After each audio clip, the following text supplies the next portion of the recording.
know this, then why do you serve him? Because he paid me a freaking fortune, you moron. You got paid? Cacao. 5 years, baby. God dang. Love you, Baha. Happy New Year's. You woo.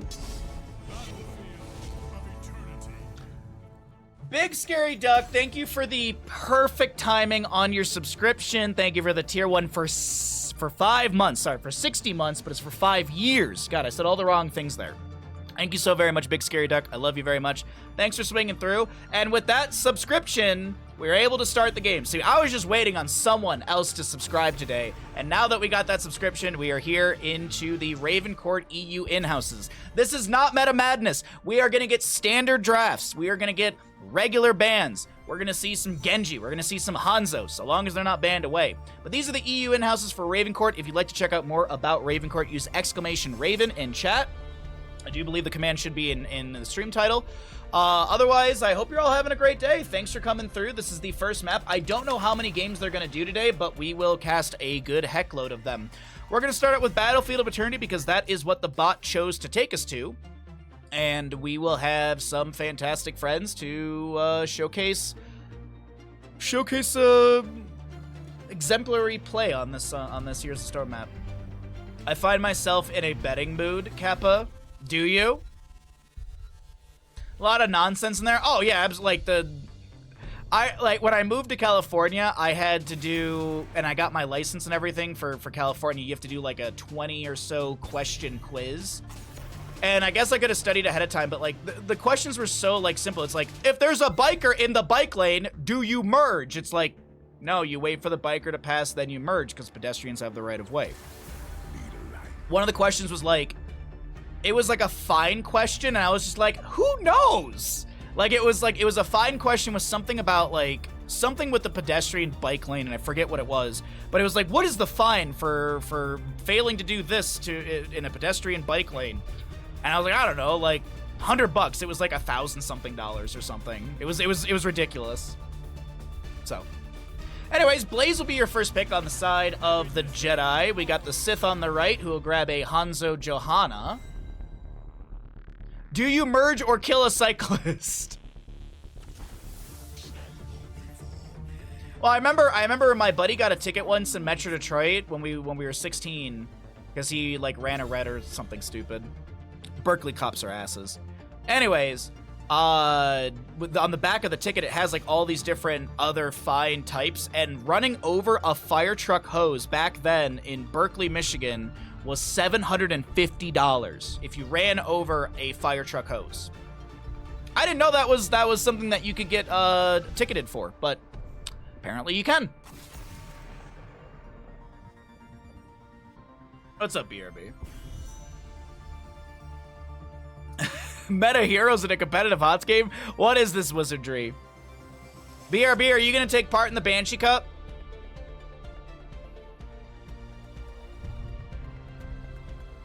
I'm gonna be destroying my sleep schedule for that, probably. Oh, but I had, like, when I got when I did my road test to get, like, to get my license and everything, they ask you these, like, random questions to, like, throw you off. Like, I was literally making a left turn, and they were like, if you were to lose control of your car and there was a bush or a brick wall, which would you, like, aim to hit? And I was like, the bush, it deals less damage to the car. And the guy was like, wrong. There could be someone sitting on the other side of the bush and you could hit them and they'd die. And I didn't say anything, but I was like, homie, you're an idiot. I was just thinking it because I was just like, who the fuck? Like, if I hit a brick wall, I could go through that and still kill someone too. Like, I remember my dad and I were driving home after that. Like, I passed my test, but my dad and I were driving home after that, and he's like, that was the dumbest thing. And I was like, yeah, I think it's honestly, like, they just asked that question just to throw you off and whatever. Anyways, so we're getting through the vast majority of the draft. Hanzo, Johanna, Stukov, Yrel for the side of the Sith. The Jedi will have a Blaze, Diablo, Li Ming. They're going to need some heals, and they're going to need some siege, and they'll find that through a Brightwing Sylvanas.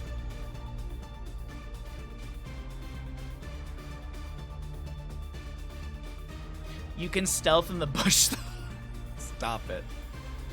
Alrighty, last pick on the right-hand side, Yrel, Hanzo. Is it a hypercarry Hanzo? Do they look for like a thrall to have some sort of displacement with like the Sundering at 10? They already have flailing swipes. Maybe they go for more damage? Oh, okay, they go for Maev with a bit of control. I like that a lot. I was like, something with a bit of control would be nice here. I'm actually a little surprised that, well, like Junkrat's really good for poke. I think his traps and stuff could be useful, but the Maev control will be decent. It might actually be a containment disc. What? I can dance like a man. I can shake a my fanny, I can shake a my can. I'm a tough tootin' baby, I can punch in your buns. Punch in your buns, I can punch all your buns. If you're an evil witch. What? Nope, we listened to it again. Gotta hear the whole thing. Sorry. I'm a buff baby that can dance like a man. I can shake a my fanny, I can shake a my can. I'm a tough tootin' baby, I can punch in your buns. Punch in your buns, I can punch all your buns. If you're an evil witch, I will punch you for fun. Thank you, Nancy, for the 1,000 bits. I appreciate that greatly. Nancy, thank you also for a gifted sub to Mel. Somebody, please get this man a Sub. Nancy, thank you for the 1,000 bits and the gifted sub to Mel. Let's go ahead and get into this on the right-hand side of Battlefield of Eternity. Our first map in the Ravencourt EU in-houses, we are going to be looking at the Sith. We've got Abby on our Maev, Captain Rex to play Stukov, Philadelphia on Urel, a Sven Johanna, and Fuzz to play Hanzo. West side of the map, it's going to be your Jedi, Rain on Blaze, Madara to play Sylvanas, Ilian will be playing our Diablo. We'll see a Papa Smurf Brightwing and Claude to play Li Ming. All right, so let's take a look at the first little engagement, and then we'll start up our Twitch prediction. Give you all a few moments just to see the level 1s, as well as if there's any sort of shenanigans. Sorry, my zoom feels way too far out, but this is the normal zoom as a containment, a Spirit of Vengeance. Oh my god, 4 HP! 4 HP. Hot dog, nicely done. No reset for Li Ming as Diablo goes in with a Shadow Charge trying to take down this Maev, but she is going to get the Umbral Bind and pull him back in. Papa Smurf is going to fall as well. Let's start out that Twitch prediction. Which team's going to win Battlefield of Eternity? I have Roblox today, unfortunately, but I wanted to stop in. Nancy, thank you so much for swinging through. I hope the Roblox goes by quickly, and I hope they're actually fun games. Thank you once again for the generosity. All right, the Gamble's up and available as the Sith will work their way through this camp. Winter break's almost over, Nancy. You're almost there. You're almost there. Stark is all in. We've got 100K on the Sith. Good. It is the better faction. I don't know why. I've always liked the bad guys.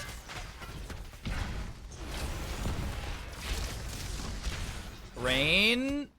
Fuzz. I was gonna say, do you have the natural agilities? Stukov, do you have a weighted pustule? The activation is not needed. Hanzo gets the auto. And does have 7 stacks currently on the Redemption level 1. Maev goes in with the Spirit of Vengeance, activates the teleport, tries to get an Umbral Bind onto Claude, but Li Ming is able to play safe by the fort front gate. Captain Rex now being displaced by Diablo, and Li Ming will get a reset. Nicely done from our Diablo players, setting up that kill for the Jedi crew.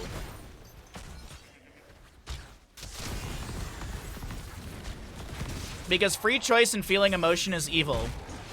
That is true. That is true.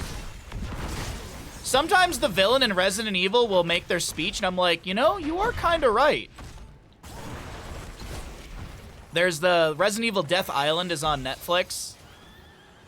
And it's one of the animated Resident Evil movies. They're all right. They're all right. They're nothing amazing, but they're fun. The villain has this monologue to the stars, the good guys. And he makes some really good points about how, like, the stars have sacrificed a lot of people for the quote-unquote greater good. Makes you think, are stars actually the bad guys? I mean, what's wrong with turning everyone into zombies? You know, it's just the next step in evolution. Objective phase is up and available here. First one of the game. We've got some camps to be going into top and bottom. Hanzo is starting to race down the south side of this objective area. We already have Madara on the Sylvanas with the help of Claude's Li Ming trying to race this down, but it seems our first half will be favoring the members of the... Oh, I just realized that my casting items weren't on. Sorry about that. The Sith. Sorry about that. I turned them off yesterday from the, from the show match. From the Surgeons of the Storm show match. Next step in evolution. Thank you, God of Twinkies, for catching that. Thank you. Chris is 100% a bad guy.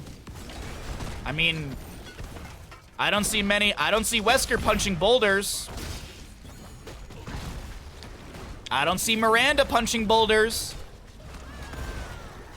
Righteous Hammer into the Diablo. He answers back with a Shadow Charge. Avenging Wrath to chase in. Hanzo finishes out Redemption level 1 after that kill on Diablo. And the chase onto Papa Smurf. Soothing Missile be activated, but I think Papa Smurf is going to fall once again. 2 to 5 in kills, favoring the side of the Sith, who are going to have Belith in the top lane pushing onto this fort front gate, with Yrel rotating to bottom to start soaking it for the allied crew. That Boulder had it coming. Now, next you're going to say that the Boulder was being very provocative.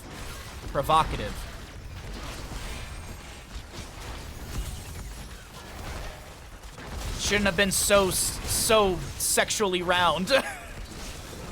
Maieva's gonna get a few Fan and Ivory sets. She's also got the Elun's Wrath for some extra damage, and Diablo will be traded for the Johanna. Immortal will expire. The fort's sitting around 2% or so HP. Li Ming gets a reset off of Stukov. Gonna try and chase in. Nice Vault of the Wardens, and Abby makes it out just fine. Papa Smurf, no way! It's a game of just slivers of HP. Papa Smurf does not go down to the scatter right there, and Fuzz was considering trying to... Wait, hold on, going in! Scatter gets the delay on Rain's Hearth out, and the top lane fort does fall. Meanwhile, down in the bottom lane, seems like the fort front gate wall has been taken out.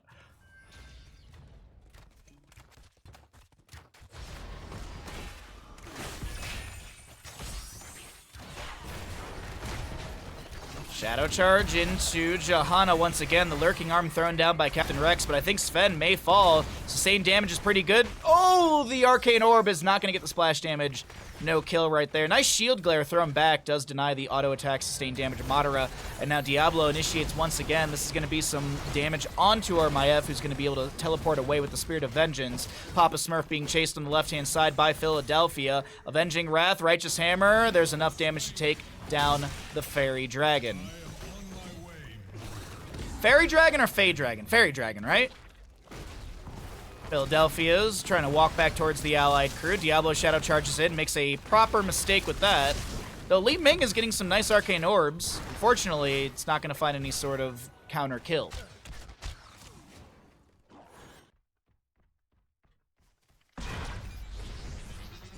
I am out of tea. That is upsetting. Need to go get another cup. Oh. Man, I feel like we haven't casted HOTS in ages. This is great. Like, the show match yesterday was fun, but miss being able to check out all of this fun stuff, especially with the EU in-houses. No meta madness, draft style, just fun Heroes of Storm action. Claude is getting run down by Funz right now, but it seems like Funz is the one who made the mistake and will be picked off. Johanna on the left-hand side did activate Iron Skin. Wailing Arrow from Madara comes through. Sven is silenced and does go down. The Lightning Breath activated by the Diablo. He's cooking up a storm. As Maiev, Hanzo, Johanna, and Yrel all fall, it is going to be a... Come on, Stream Deck. And Stream Deck is taking a nap today, but it's going to be a quadra kill for the Jedi. And they start pulling ahead here, at least in experience. They will also get the first half of this second Immortal phase. Blaze clears out a bit of top lane. Sylvanas pushes up bottom a little bit. That's just... I think everyone's sleepy after that storm. It's because I didn't take Bandit for a walk this morning. Stream Deck just knows. No, I didn't feel like being in pain at the start of the stream, so I snowblowed the driveway and I shoveled the deck in the backyard.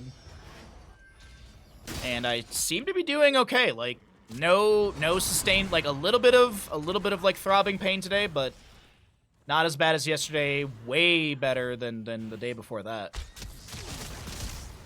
Thursday I was just at a constant like 7 to 8 out of pain. 7 to 8 in pain. Massive shove pushes back Rain, who did activate. Oh god, I'm blanking on his trait name. Pyromania, right? I casted the Resurgence of the Storm, and now I just don't remember anything from HOTS at all. Bunker activated by Blaze. Diablo fire stomps on the far side of that. Philadelphia is going to get hit by a Wailing Arrow. Still has the movement speed from that level 7 Templar's Verdict. Or Righteous Momentum, excuse me. Containment is thrown onto Diablo just as he activates Lightning Breath. And no one's really around to deal with well, no one's around to get any value from it. Sylvanas rotates to top lane. She'll clear out this camp that was pushing onto the keep front gate. Does seem like this gives an opportunity for the Sith to start working on this Immortal. Gonna drop it down below 50% here. Maev is doing her best to back away, slowed by the Blaze Oil Slick. Diablo with a little combo into the enemy team. Hanzo with a huge Dragon's Arrow. Papa Smurf able to blink away to an ally as Claude is being zoned away by Philadelphia. It seems like there's a decent disengage from the side of the Sith. Oh no! Li Ming gets a reset off the Johanna. Is there going to be more hell to pay? Can Claude find another reset? Looks like Claude is going to be going for a Mortal Race as Mater is going to try and take down Philadelphia here. Wave of Force with the Calamity as well. Unfortunately, Philadelphia is still at 300 HP. But the objective phase will go to the Jedi, and this will go into bottom lane as it is the more well-defended lane. Top lane has been taken down, or the fort took a little bit of damage from Blaze's push earlier on. As we take a look at our 13s, nothing crazy to note.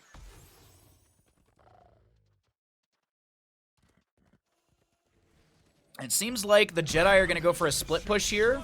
Oh no, okay, I thought they were. I saw Diablo, Sylvanas in the top lane. They will make the rotation down. Blaze pushes a wave into top. The fort should fall to that. He's making his way down to join the ally crew. As Sylvanas is picked off. Diablo looking to back away. Body blocks are really good from Philadelphia. Dragon Arrow is Now this is pod racing. gonna go a little wide. Little wide on that Dragon Arrow, but that's okay. They still get the kill into Sylvanas. Save the bottom lane fort. And it's 9-9 in kills. 16 talents here on the horizon. Let's go ahead and cycle through the numbers, get an idea of what the damage, healing, and experience looks like in the later game for this map number 1 in our EU in-houses today. Oh, let's do the spiel as well. If you're watching here on Twitch, be sure to drop a follow. Costs $0. If you'd like to support the stream, it's always much appreciated. And if you're watching over on YouTube, be sure to like and subscribe so we can grow the YouTube channel. We're still like 500 subscribers away, but you know what? We're getting closer and closer. If we get to 1,000, we can monetize the YouTube channel. And that's a little extra money for Bandit. So any and all support helps quite a bit. We upload 1 video per day to YouTube. And this one will be going up in the future after we post the Resurgence of the Storm content, which will be on the 9th and 10th.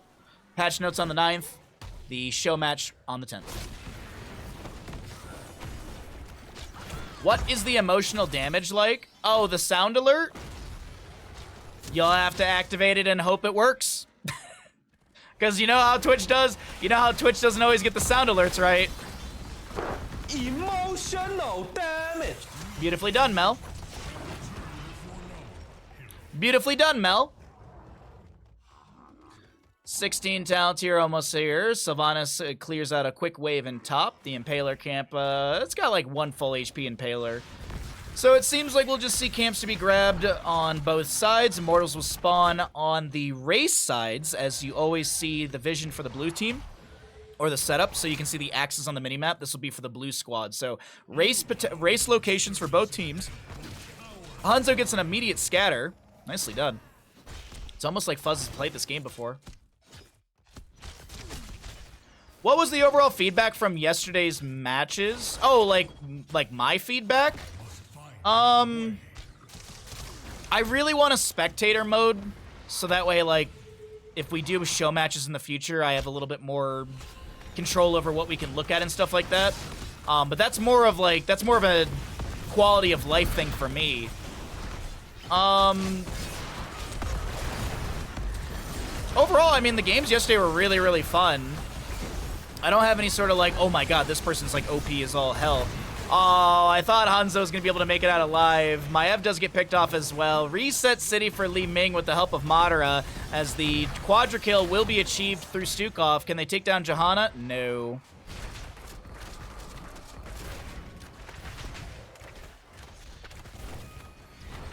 I'm playing with Goon and Whisper the other night.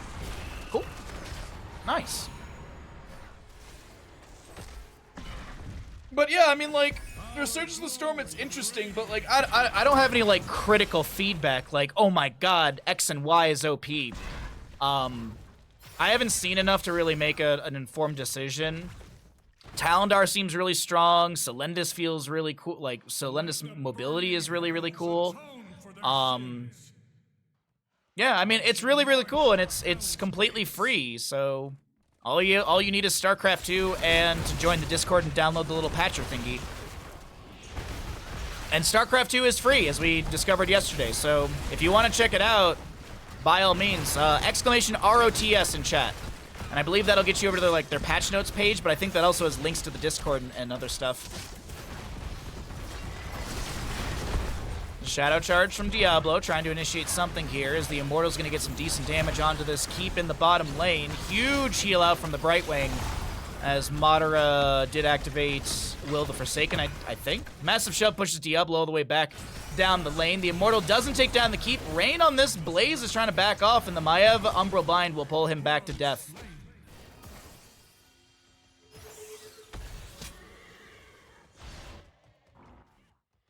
Okay. Back to top lane. The bottom lane keep is saved with how much HP is on this? 1,305 out of 20,050. Oh, there's no tea left. I was hoping I had one little sip. Sven rotates to the top lane camp and full disengage from the enemy. Interesting. With the Blaze dead, seems like they just don't even want to try and poke at this. They're just going to play it safe. They're going to play it slow, back away, wait for Blaze to respawn in 10 seconds, and then maybe look for a fight. Objective phase will be in the north-south positioning. The red Immortal will be in the north, and blue Immortal in the south. 13 to 10 in our kills so far, as this is just a quick clear into the lanes, a little bit of shove into the bottom as well. Camp is up in 25 seconds here on the left-hand side. Right-hand side is about the same. And the Immortals will be spawning just after the camp comes off cooldown. There's like a 7 or so second difference. So they'll just sit around and wait for this camp. Looks like Diablo's going to do the same thing over here. Did check the bush with a Fire Stomp and then backed off over here. I don't know why my nose got so stuffy all of a sudden. Or like congested.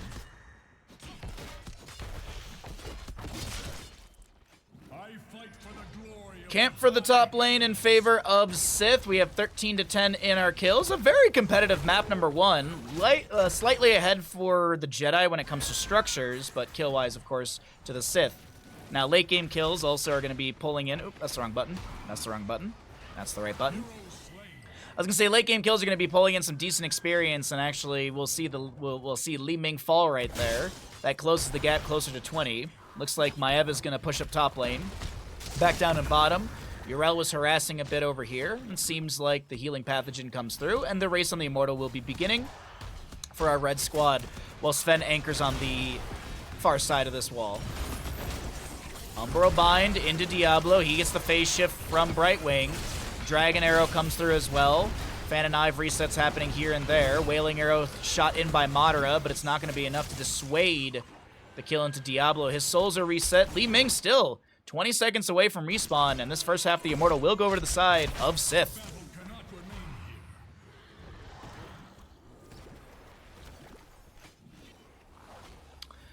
Neatly done, and the Immortals go to race side. Diablo either has to go for the fight without Li Ming, or maybe he goes for a Fire Stomp here to try and pick up some free souls. He's gonna throw the Fire Stomp out right now. Yrel's gonna displace him, but this Immortal is easily to the side of the Sith, which will go to bottom lane, I do believe, or top lane. I think it's bottom lane. Yeah, it's slightly more HP on this one tower. Hellgate for Diablo, Bolt of the Storm, Sylvanas, Super Strain and Top Off.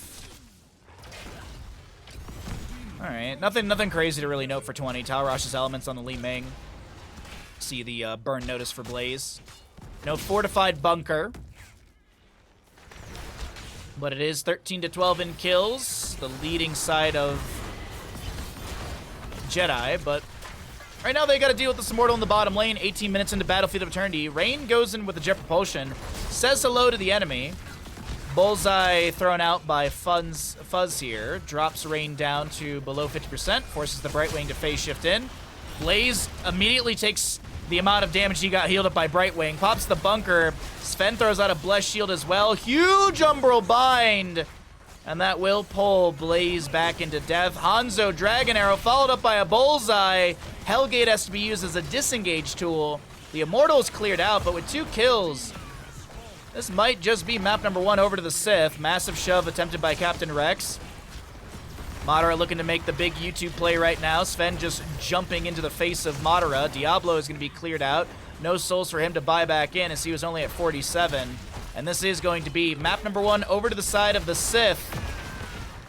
The Sith reigns supreme so far in our Ravencourt EU in-house. GG, well played.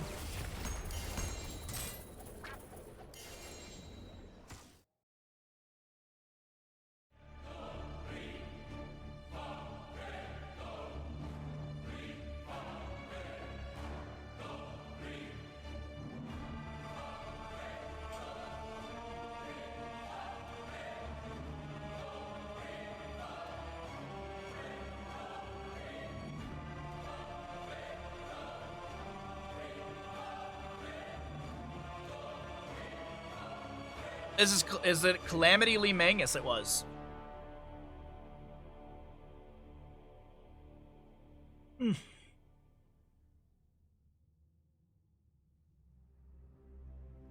All right, choose outcome. Which team wins Battlefield of Eternity? The Sith. The Sith did win. Nicely done. 6 people got. That's a lot of channel points. I mean, it was a 102,000 to 118,000. So we had a nice gamble on that one. Thank you all. All right, let's go ahead and we will get another lobby going, and then I will grab myself a cup of tea because I am thirsty.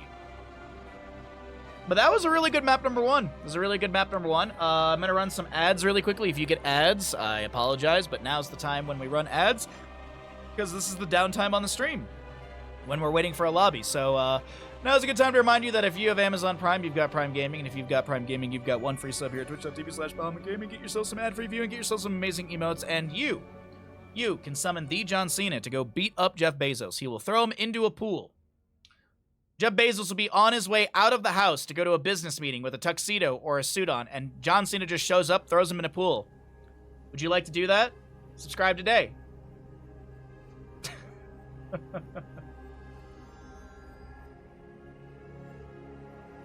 How inconvenient would that be?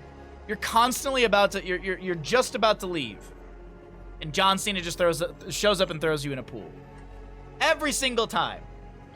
Wow, that's pretty rude. Of who? John Cena or Jeff Bezos? I mean, Jeff Bezos takes 50% of subs, so he kind of deserves it.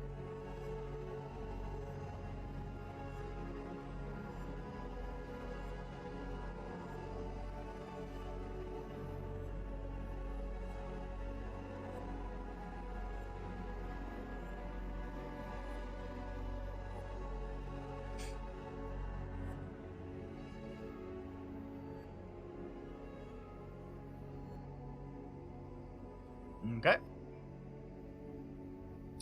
Ravencourt is thinking. Game 2 has started. All right. Rude of Bezos not to assume he's going to be thrown into a pool after it happens so often. All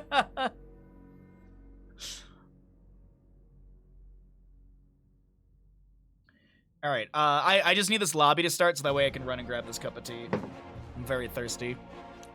I'm parched. Oh my god, we've already been streaming for 2 hours? What a fun day so far. So, by the way, we'll either finish Lies of P today or we'll do it on Friday. Today might be a shorter stream day, so I can just go enjoy the day.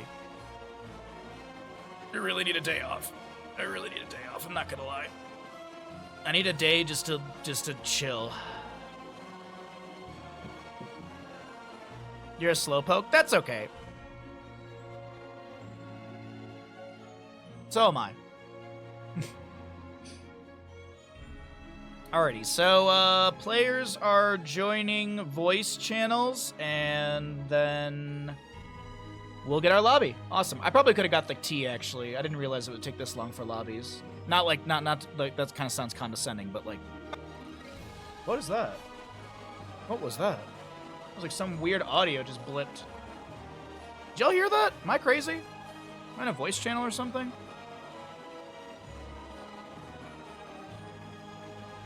Weird. All right, either way, I'm in a lobby. I'll be right back. The Sith is up in this best of whatever. BRB. Oh, Bandit, you're being so good today. I know, bud.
Okay, you heard it as well? Okay.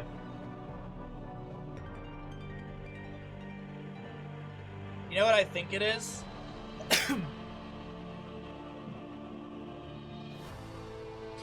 I think I know what it is. I have another stream on my other monitor, and I think whenever it goes from commercials back to play or whatever, I think it's like there's some sort of like weird audio thing that's happening. I think. We'll see if I'm right with that. So I was scrolling through Reddit this morning, and I saw a post where it was like, when a man becomes a dad, he's sorted into one of the four houses, and it was like Craftsman, Ryobi, Makeda, I forget the pronunciation of it, and like Milwaukee or something like that. And it was so funny because I started like reading through the comments. And because I was like, oh, what are they saying about Ryobi? Because I'm a Ryobi guy. And the first thing I saw about Ryobi was, Ryobi is Hufflepuff. And I was like, it is. It is. It absolutely is. Oh yeah, that was a funny post. What's up, Killer? How you doing? Did you see it as well? Yeah. But that was I don't know, just the comments of it were all like very, very, very comical. Let's go ahead and get into map number 2. We're going to Infernal Shrines. Welcome back, ladies and gentlemen. We are doing the Ravencourt EU in-houses. This is a best of whatever. We'll see new and recurring players. Also, players will be swapping sides, so you'll see a rotation of people today. But we are here for some fun. These are not Meta Madness styles of drafts, so we can see fun heroes. We can see tons of fun heroes. We could get Abathur Cho'Gall. But Bahamut, Abathur Samuro's the best. No, not if you go Ultimate Evolution and you go Volatile Mutation. That combo is absolutely sick with the level 20 Evolutionary Link. That 10, 16, 20 combo with Cho'Gall is really good. We actually tried to Allura, Justing and I tried to make a YouTube video of it, but we kept winning too quickly. We wouldn't get to the point where we could showcase it. Oh, man. Oh, dude, I miss making dumb videos with Jesting on Tuesday. Like, Jesting, would you like to do Abathur Hammer and do, like, Mind Build only? Yes. Would you like to do Father and Son with Colossal Smash and Light Bomb? Yes. Ugh, I miss those days. All right, anyways, let's get into Infernal Shrines, map number 2. We have a Hogger, Rhaegar band, Tychus, and Lucia band away, and Diablo will be the first pick for the side of the Sith. I've got you, father.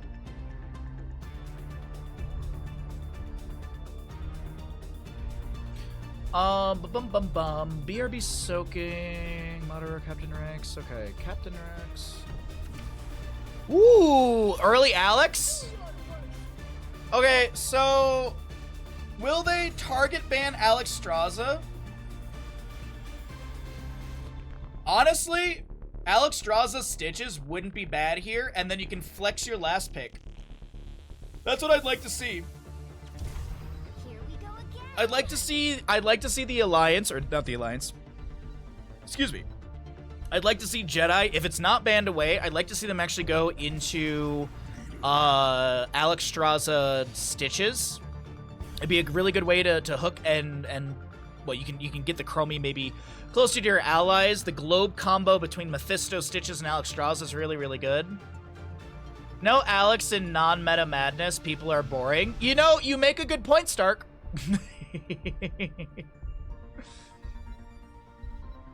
No meta madness means teams won't be too scared to pick Cho'Gall early. They're gonna have to Cho'Gall in game 2, right? No, they should Cho'Gall in every single game. But no, it's non-meta madness, so we'll see recurring characters and picks and stuff like that. Like we could get another Sylvanas. Honestly, I feel like Jedi is gonna go into like a Sylvanas. Johanna's up and available unless it gets banned here. Oh. Sith? Big poo-poos from Sith. You haven't seen Blaze in ages? What's up, Dragon? Good to see you, bud. I hope you've been well. Thanks for swinging through the stream, my friend. Hope you're having a good Monday. Dun dun dun dun dun dun dun. There's the Stitches. But they're gonna go Malfurion, which the Malfurion works really good with you know, the Innervate trait on like Mephisto and stuff like that. So I do like this Malfurion. It also gives you a follow-up CC baseline to the hook from Stitches. God, I've never stared at Stitches' portrait as long as I have right now, and man, his gums are icky. His gums are icky. Root is also very annoying for Diablo and Blaze. I would agree. Sorry, I went Greg. Gridegos? Gridegos? Gridegos? I think is how I say your name. Welcome to the stream, bud. What's up, Radical? Lucy! What's up, bud? Welcome. Thank you for the raid, Lucy. I hope you had a good stream. Thanks for bringing your friends over here. Let's get a little shout out for you going really fast. Thank you very much. Vampire Masquerade Bloodlines. Ooh, how was that? We'll round out the draft here for the side of Jedi with a Zul Jin. I actually really like the Zul Jin here. This is extremely fun. Tostitos for Genji jumping into the back line. Yeah. I don't think it's a guillotine game, but I think the Tostitos would be really good. I'm loving this draft from both sides. Anduin with Genji, that's Light Bomb, you know, combo. But you also have Jet Propulsion from Blaze, Shadow Charge from Diablo. It's gonna be a pretty good game. It's gonna be a pretty good game number 2. I'd gamble, but I'm out of channel points, so I'm putting 1K bits on Jedi. Wait, what? Okay. All right. I will start the prediction when we hit like the minute 1 or whatever. I'd like to show a little bit of the gameplay and talents and stuff like that. Alrighty, everybody. Map number 2 in our best of whatever. Take your latex clothes down. That can't be comfortable to stream it. Gotta be so sweaty. Thanks again for the raid. I'll have to check out your stream later. Captain Rex for the side of the Jedi is going to be playing Malfuri and Madara on your Zul Jin. We'll see Elian on that Blaze. 3 NA streamers. BRB Soaking will play, is that your Rel? I do believe it is. And Razhag will be your Mephisto. Over on the right-hand side, it's going to be the Sith. Porky will be playing Diablo, Sven on the Blaze, Cure on Anduin, Gaff will be your Chromie, I believe, and Abby is the Blaze. Or excuse me, not the Blaze, the Genji. How often are the Raven Court rounds? Oh, when did we do this? So they were going to do it consistently on the weekends again. They were going to consistently do it every Sunday like we used to. Unfortunately, unfortunately, however you want to look at it, but there's the Banshee Cup that's going to be happening starting next weekend. So pretty much in-houses will be probably not happening again until that's over. Unless they do something on Thursdays. They used to do like Thursdays and Sunday. And then I think they went down to just Sundays because Thursday wasn't that popular. And then there was a break because of Meta Madness. But, yeah. So it's kind of Stark put it perfectly, when there's enough people to do it. But it's always fun. I've also got a lot of these VODs up on YouTube, so if you want to check out previous in-house days, I have like a bunch of... I think I might have a playlist on YouTube for all of this. Thanks for the lurk, Lucy. I appreciate it, bud.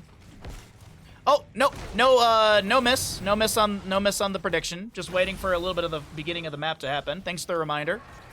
Which team will win Inferno Shrines? The gamble is up and available. I was just waiting to see if there were any like crazy early game kills or anything like that. Any interesting stackage? Like, does Zueljin stack out of his mind early game? Because he is on 7 stacks already. Zueljin on 7 stacks. It's not even 2 minutes in. Stark is all in on the Sith once again. 180,000. Hook onto Cure. Malfurion with a Roop to follow up, as well as Madara going down to the Swift Strike of Abby. It is a 1 to 330 payout for the believers of Jedi right now. I like that Stark just rolled everything right back in. That's what a good gambler does. You gotta spread that bandit buck economy. Razhag is doing their best to poke in here and there with Mephisto. Alright, Stitches did go Globe at level 1. I'm assuming we'll see Globes at 4. No, it's actually full Lightning build. No Spite level 4. It's gonna be the Static Barrier instead. Diablo being slowed here a little bit. Zueljin chasing in with a few extra auto attacks. 11 stacks for Zueljin right now. Blaze with Incinerator Gauntlets. Firestomp build at Horror Anomaly. This is also Moral Compass, not Mortal Compass. First objective phase is up and available. Is going to be an Arcane Punisher in the bottom lane.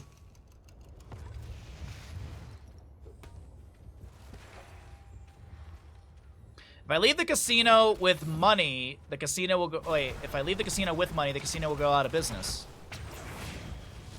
I mean, yeah. That's exactly it. If y'all don't spend your channel points here, the stream will die. Blaze is going to try and clear out this camp in top lane, but BRB Soaking is still sticking around. Oh, actually, no, they had a camp of his own pushing in. I didn't even see that.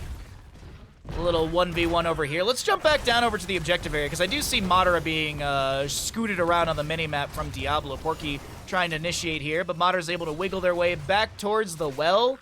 Looks like there's going to be a quick tap, as Blaze Urel are still brawling out in top lane, but Sven losing out overall. Porky getting low here in the bottom lane, as... Oh, that's a great hook onto Diablo. Is there enough damage to follow up? The Leap of Faith, as Madara gets sliced up by Genji. Swift Strike with the reset, and Abby's able to make it out alive. Urel, BRB Soaking, jumps back onto the objective phase. 20 out of 40 skeleton defenders to the side of the Jedi and Sith. They're looking for more brawl in this bottom lane.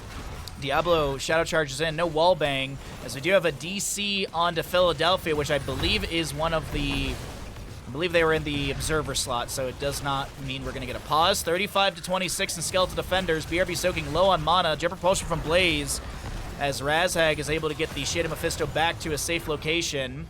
Punisher does go over to the side of the Jedi. Porky getting low here. Is there a rundown on him? Overpower, Shadow Charge. Porky gets a huge heal from his Fire Stomp returning flames, and it looks like Porky's going to make it out just alive.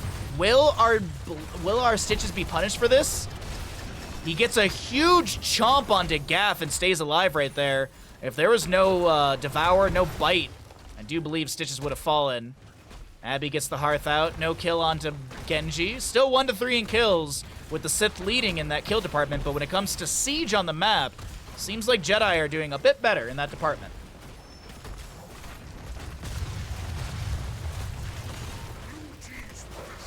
That's why you buy drinks and tip the waitress. Who buys drinks at a casino? You don't buy drinks at a casino.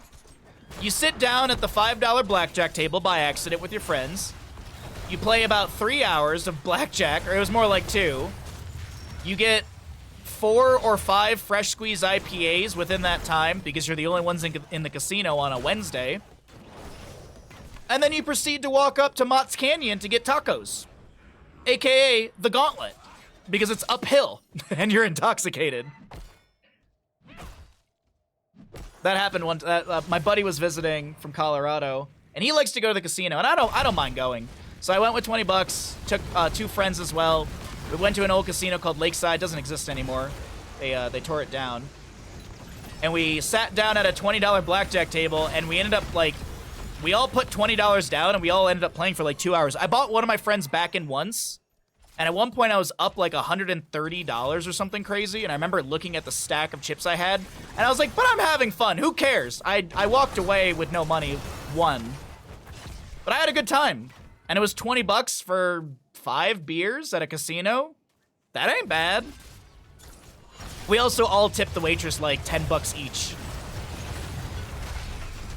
Because we were leaving and we were like, you know what? You were very nice to us and got us very intoxicated. Genji, Swift strikes in. Light Bomb will not be connecting onto Razhag, who did have the Shade of Mephisto forward. Cure is getting a little bit low here, but it doesn't look like the Jedi will have an answer to the pressure being applied through bottom lane. Next objective, Mortar Punisher in the mid lane, should be announced soon. If only someone just said tip the waitress. 20 for that long is good. Yeah, it's like blackjack is like the only thing I really like to gamble on at the casino because it just makes sense to me. I feel like that gives me the best odds. But the we all tipped the waitress like a ton because also one of our friends, like Lakeside was like her place she like went to all the time as a kid. So she knew most of the people already there. So we were like, oh, your friends? All right. Treat friends of friends good. Gaff will go down. Temporal Loop applied to Captain Rex, but it doesn't really matter. Cure is fine. Porky gets hit with a hook from Stitches. Meanwhile, Genji harassing over here, but it's not going to be denying any sort of campage.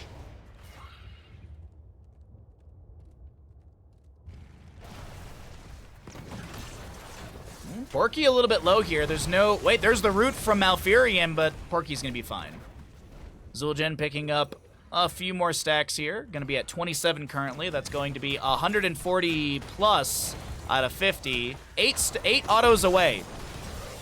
Madara's 8 heroic autos away. Maybe even less than that, depending on his health pool with Recklessness level 1. Looks like Madara goes to top lane to clear things out. Diablo saves the bottom lane fort. And Mephisto jumps in here. He's going to try and back away. Blaze with the Jet Propulsion is going to be met with Endurance of Fate and a root from Malfurion. Endurance of Fate won't be spreading onto any other enemies. Abby getting bopped by a Righteous Hammer. Madara does have the Tostitos available. Pops it just in time. Finishes out the quest, but should go down to the Lightning Breath of Diablo. Meanwhile, Stitches does hit 13, so his hook range is increased by 40% from just hitting level 13. Raz is doing their best to back away as Abby's threatening on the left-hand side with that Genji. Jumps back in with the Cybernetic Agility. Sven bopped with a Righteous Hammer. This is looking pretty good for Skeletal Defender-wise to the side of the Jedi, even though they lost their Zul'jin very early in this fight. Diablo's going to be gorged. Sven is going to be bopped by a Righteous Hammer once again. He will go down to Yrel. Meanwhile, Abby, this Genji, with like no mana available. And it is going to be the objective phase to the side of the Jedi who want to push in through this mid lane. Give me 1 second, I gotta throw my teabag away.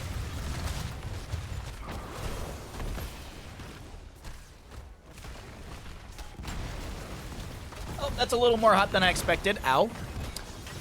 Porky is getting chunked right now as Madara wants to chase in. A whole lot of healing over time applied. Raz does go down to Chromie. Genji's done with his level 4 Shuriken Mastery. This is the Shin Gun level 13. Hook, max range onto Gaff. Is there a timeout? No. Chromie goes down. Porky should get picked off as well. Ooh, we get no pork for lunch. Light Bomb doubling back into Zul'jin. Tostitos just now coming off a cooldown. And Abby throws a whole lot of shurikens into Yrel, but there's no trade to be had. Wait a minute. Okay, no, he gets out alive. Wait. Oh, you throw that like 20 degrees up, and I think you get that hook. Either way, Zul'jin rotates bottom, takes down the fort. 27 globes for our Stitches. We've got 40 stacks on Zul'jin. Chromie's done with 1. Genji done with 4. We have actually second helping for the Stitches at level 7. He did die 1, so he's lost 1 stack of his Gambit on that. Hook goes wide of Abby.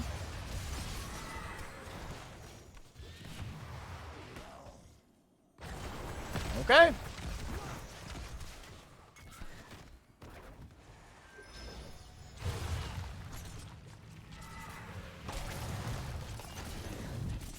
Oh, I hear a Gorge. Diablo has full souls. His soul shield level 1 will proc right there. Next objective will actually be in the bottom lane. Temporal Loop is going to be thrown onto, I believe, our Stitches. Bunker down from the Blaze as well. Meanwhile, Genji's trying to harass onto Captain Rex, who does pop the Tranquility. Sven, so far split from his team, will be picked off here. Can the members of Jedi run into this fight further and find another kill? Captain Rex is being pinged currently. They're kind of just ignoring Genji because of his mobility. They want someone who's a little less mobile. Kira's gonna self-cast the Light Bomb that zones back the enemy. Abby with the deflect activated almost goes down to Zul'jin, but it's 6-6 in kills. 18 seconds to go on our Blaze as Yrel jumps into this keep area. And Madara is going to be having a little bit of a beach day right there. He'll be taken down by Chromie's Sand. A hook into the root. X-Strike from Genji. As he's able to kind of self-cleanse the Emerald Dreams with that. Lightning Breath into Yrel. She's like, no, give me all that damage because I got my Ardent Defender activated. Endurance of Hate thrown out by Mephisto. Doesn't find any connection onto the enemy. No cooldown reduction from level 13 Hysteria. Temporal Loop onto the Mephisto right there. Raz is trying to do their best to back away. Smashed into the wall by Diablo. And Chromie will deliver some sand.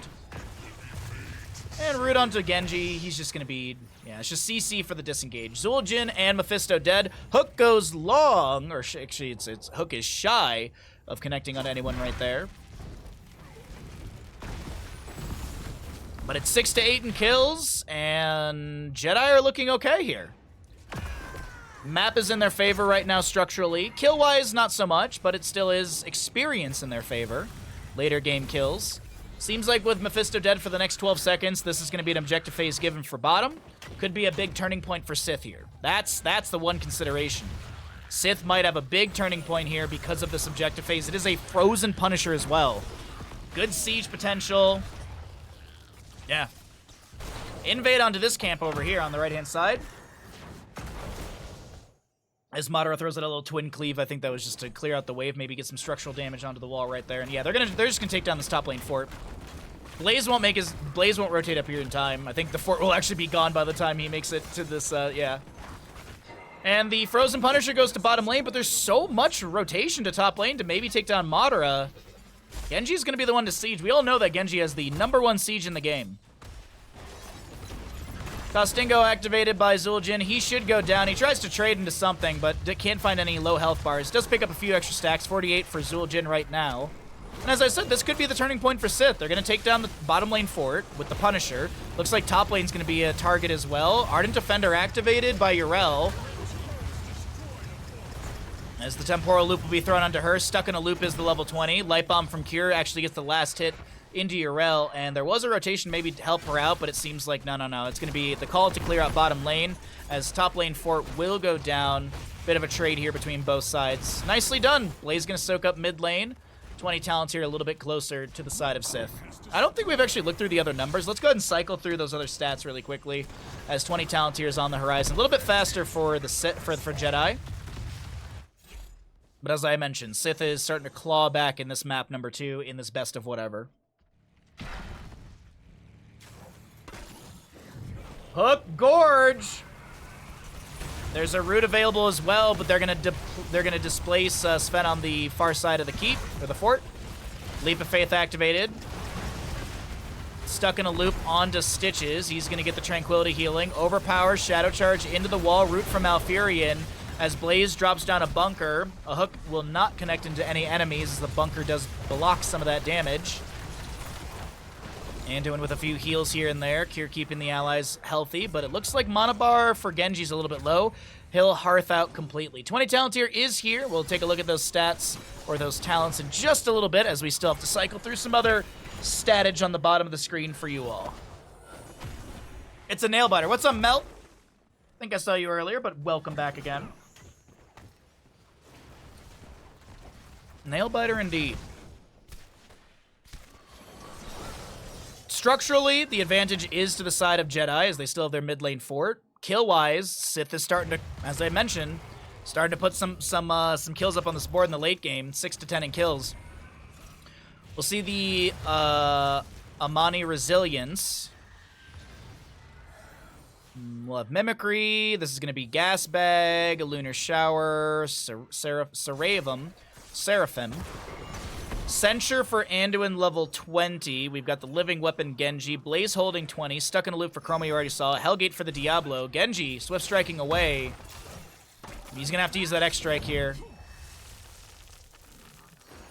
Can he get the X-Strike in time? X-Strike as the disengage tool. Diablo comes in on the left-hand side looking for Malfurion, but where's the rest of the team? Lightning Breath activated. Zul'jin is really just dumping in damage. Porky has to Hellgate away. Light Bomb from the Anduin onto Genji. Swift Strike into Mephisto. He does go down. Sith is going to find the double kill in this late game, as the next objective will be Arcane in the top lane, and a decent wave is starting to crash into this top lane keep front gate.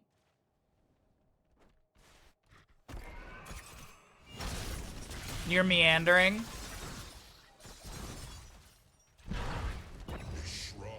Well, thanks for meandering over here.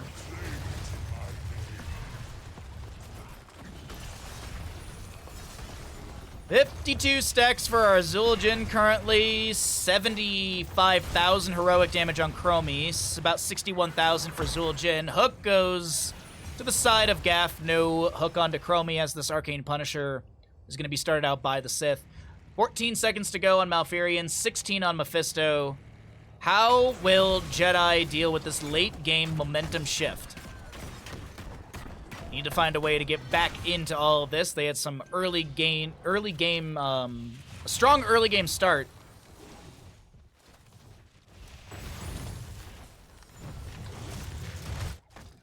I need just one really, they needed like a Hook Gorge pick. And then just to whittle them away. Oh, Blaze is going to solo this objective. Teamfight will break out. 5v4. Favorite. Hold on. X-Strike and Light Bomb go out. Temporal Loop onto a few enemies. Leap of Faith saves Gaff for now. Genji looks to join on the north side of this fight, but he decides better of it. Madara a little bit low in the back line. He does have Tostingo available if he wants to utilize it. Arcane Punisher will be achieved to the side of the Sith, and that will go into top lane. Genji once again trying to harass. Yrel jumps in. Deflect activated. Hook from Stitches. As Genji's dropped down to about 400 HP. There's going to be a Endurance of Hate onto Cure right now. Mephisto wants to try and take down Cure as Tostitos was utilized. Porky being chased by BRB soaking. Genji going over here. It looks like they're going to just try and end the game with Blaze. I don't know. They're going to guarantee a keep. Cure's the one to get picked off. Diablo, he's got souls if I'm not mistaken. Speaking of, Soul Shield will proc right there. Malfurion's Hearthing right in front. He'll have to cancel that out. As the top lane keep does go down, Anduin still 49 seconds from respawn. Diablo respawning right now. Chromie trying to delay out some of the Hearthbacks here. Abby on this Genji is actually going to jump back into this mix. Blaze activates his bunker. They're going to try and take down the core, but I don't think this is going to work out. Deflect from Genji, X-Strike as well. The core will lose some HP, but it's not going to be a loss of a game to the side of the Jedi. Diablo goes down to Zul'jin. That's full death timer. Hey! Team kill! Is achieved by our blue squad. Madara and BRB Soaking catch Diablo as he was respawning, I do believe. They'll take down this mid lane keep. And that should be game. Cure's going to be the one to respawn in 4 seconds. Chromie's the closest with 20 seconds still to go. Cure's got to make the craziest play on Earth. Light Bomb into Madara. Slowing things down a little bit. Core shielding is starting to be removed here. Tostingo's going to be activated by Zul'jin. He's got that level 20 Amani resilience. So he's going to heal back to full. And ladies and gentlemen, the Jedi eke out the victory here on map number 2. As chat said, a nail biter of a map 2. And I agree. That was fantastic. That was fantastic.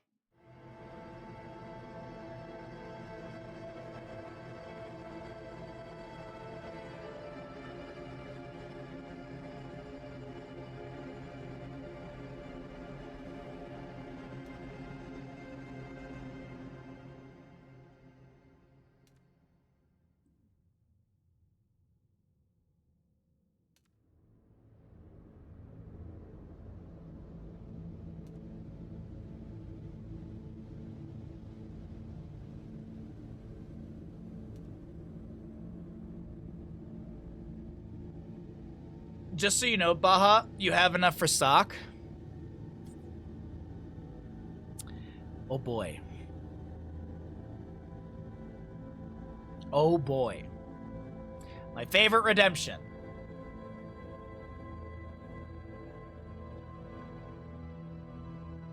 $1,500 on red next game. Best of luck.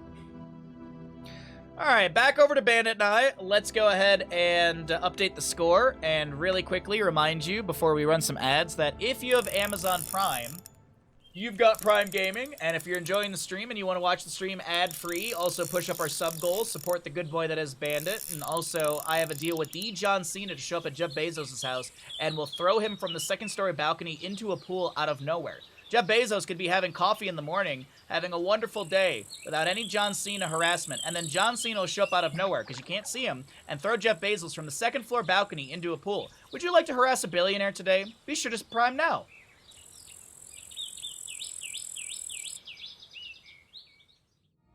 All right, with that, we'll go ahead and run our block of ads. You know this, invite you, sir. Let's go! African fortune, you moron. Key! You got paid? Eat that Billy boy. Eat that Billy boy. Thank you for the Prime Gaming for 11 months. Thank you so very much for that delicious fish. Oh, Mr. Bandit, we're eating good tonight. Oh, my camera's over here.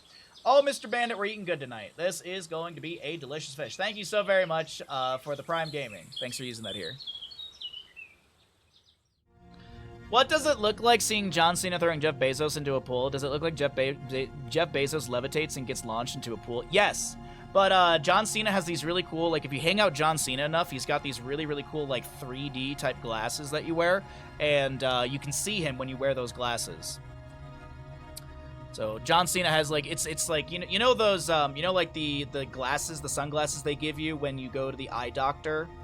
And you like light sensitivity after having your eyes dilated. It's like those, like they're humongous. Need to get you some of those. He carries them with him. He won't let me. He won't let me keep it. He won't let me keep the glasses. Every time I hang out, they just appear, and I'm like, oh, John Cena's around. He must have thrown Jeff Bezos into a pool, and he's got $250 for me.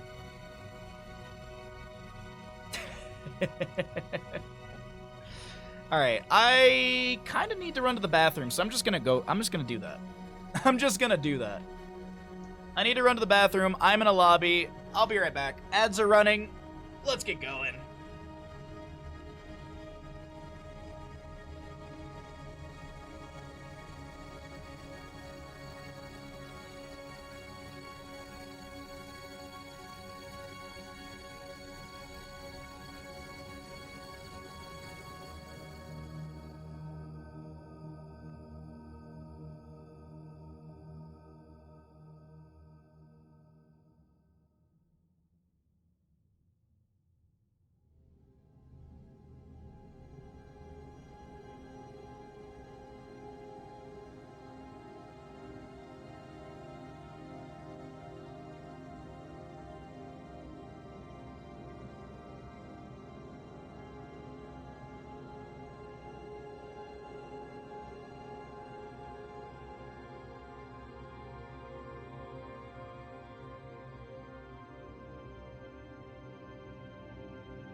Oh, but it's a really pretty day outside.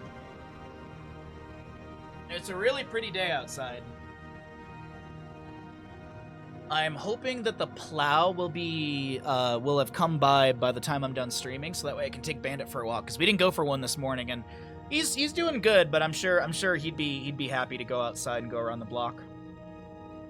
If anything, maybe if I can't, like if I don't feel like my hip and my calf are good enough today, or maybe if the plow doesn't come by, maybe I'll bug my neighbor to bring his dog out and they can run around together, and that should be enough to get his energy out. Lucky you with snow, we have none left. Lucky me with snow, it's been rough, killer. It's been rough here in the mountains. We got our first, like, major storm, which was not that big. This past Wednesday was 5 inches. Until this past Wednesday, there was still, like, I could see green grass in people's front yards and stuff. Like, you know, like, not green, like they're not watering it, but you know what I mean. Like, I can still see grass in people's yards. And it's January, dude. It's January. Usually we get, like, a few storms late November. We get a bunch through December. We got, like, nothing through November. Nothing in December. We got 5 inches Wednesday. Last night we got yesterday we got 7 inches. You can actually, if you go back into the VOD yesterday, you can see, something broke immediately. Something broke immediately. I'm also set to host. I don't want to be host. I'm gonna give Sven host. There you go.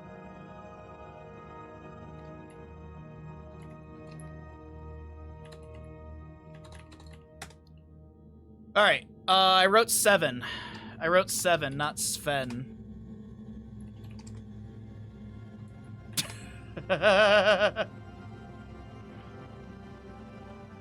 I wrote Sven's name wrong twice. I'm just, yeah.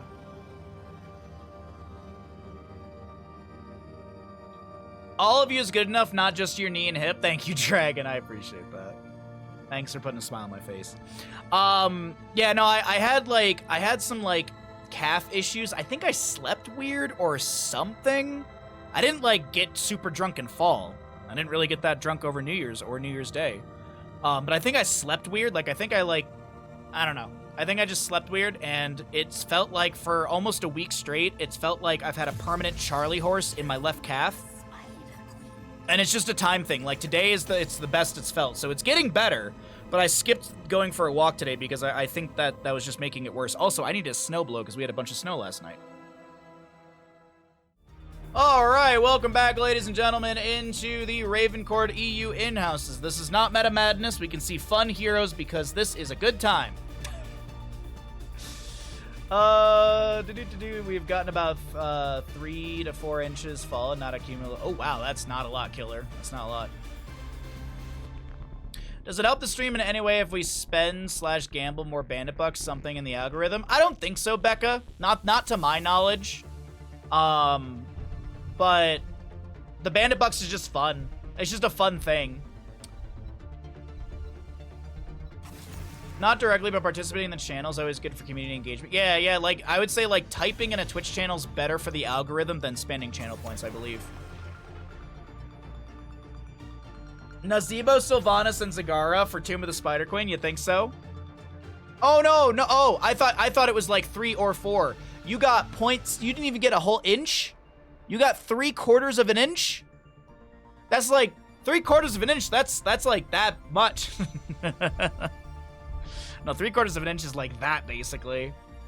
That's not even 2.5 centimeter. That's like, I don't know, 1.85 centimeter or something like that. What a play. Sylvanas is banned away. Doing the man's measure. Yeah. Well, that's the running joke we always say out here. Like, oh, dude, we got 3 inches of snow last night. Like, we got like 3 inches of snow. Like, that's 6 inches roughly. Because that's the joke. That's the joke. Alrighty. So Blaze Sylvanas, Lucio Hogger are going to be banned away. What are we going to first pick on the side of Sith for Tomb of the Spider Queen map number 3 in our best of whatever?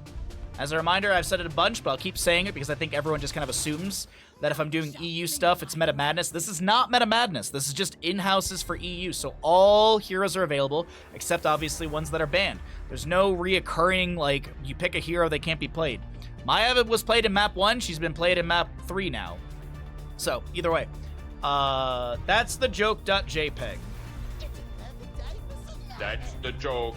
Junkrat will be the first pick for the Jedi. We are going to be having a Yrel to follow that up as well. So that's a fairly simple start here for the side of Jedi. They're not really showing their direction. They're not really showing their draft.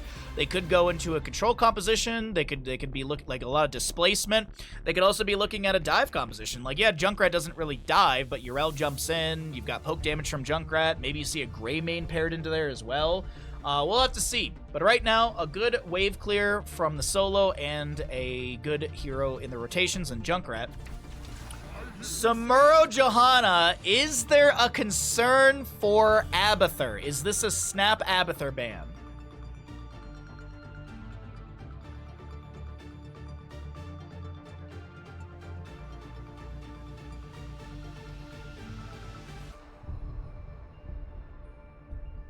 Does it even stick if it's that little?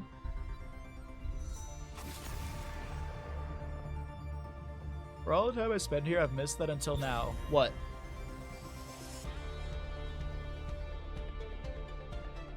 Alright, they will get rid of Mephisto. Okay. No Fisto this map.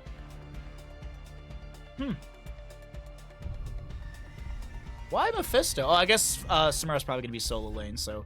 They're... yeah, okay. Oh, the measurement bit.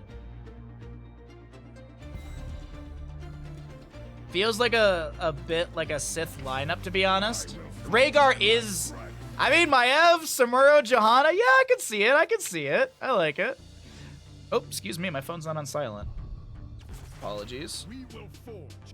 Oh, people are thinking about going up on the mountain? Heck that, dude. It's gonna be insane today. Heck that. Heck going up on the mountain. Also, I'm injured, so I'm gonna wait another week before I try and do anything. Also, getting some more snow will be nice for the mountain. It really needs it. I'm tired of just being like, is it ice or is it just is it snow gun snow, which is not good. Varian picked up with Rhaegar, Yrel, and Junkrat. We'll see a Stukov and Talendar grabbed. I was like, what's the mage? They need some sort of burst mage with the Varian. It's gonna be a Jaina. You hate to face Yrel plus Varian. And then the Jaina's gonna be annoying. Rhaegar with some slows. Junkrat with CC as well.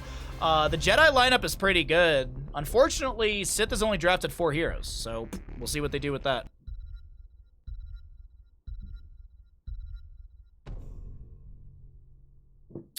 How often does your community all walk out of the house at the same time and sing the Misty Mountain song together? Every single day. I can't stand it.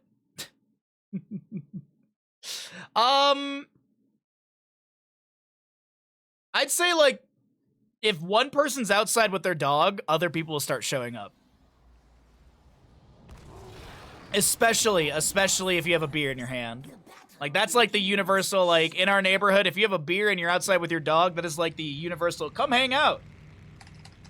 All right, we'll start the prediction after we introduce the players and take a look at the level 1s. On the west side of the map, we have Jedi with Kier playing Rhaegar, Gaff on Gazlo, Rain to play Yrel, Dark on Jaina, and we'll see our AFK Alien on that Varian.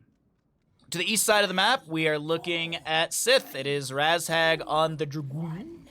We'll see a Fuzz Maiev. Nagram will be playing your Johanna. Sven, Samuro, and Captain Rex on the Stukov. We'll take a look and see what the level 1s look like. Samuro's still not taking his. And we'll see what this first engagement looks like. To Oni, thank you for the follow. Glad you're enjoying the content, bud. As a reminder, it costs you $0 to follow. If you want to get yourself some extra channel points, you can follow the channel. Unfollowing and following does not get you those channel points. But if you are new, if you're lurking, if you're hanging out, you're having a good time, we do stream 6 days a week. I have a pretty consistent schedule. I typically start at 9 a.m. PST, noon EST, and 18 CET. And I don't stream Mondays. Mondays are my only day off. All right, well, there we go. Let's get our gamble going. Which team's going to win Tomb of the Spider Queen? Will it be Jedi or will it be Sith? Thank you for the Ash Mantle gamble.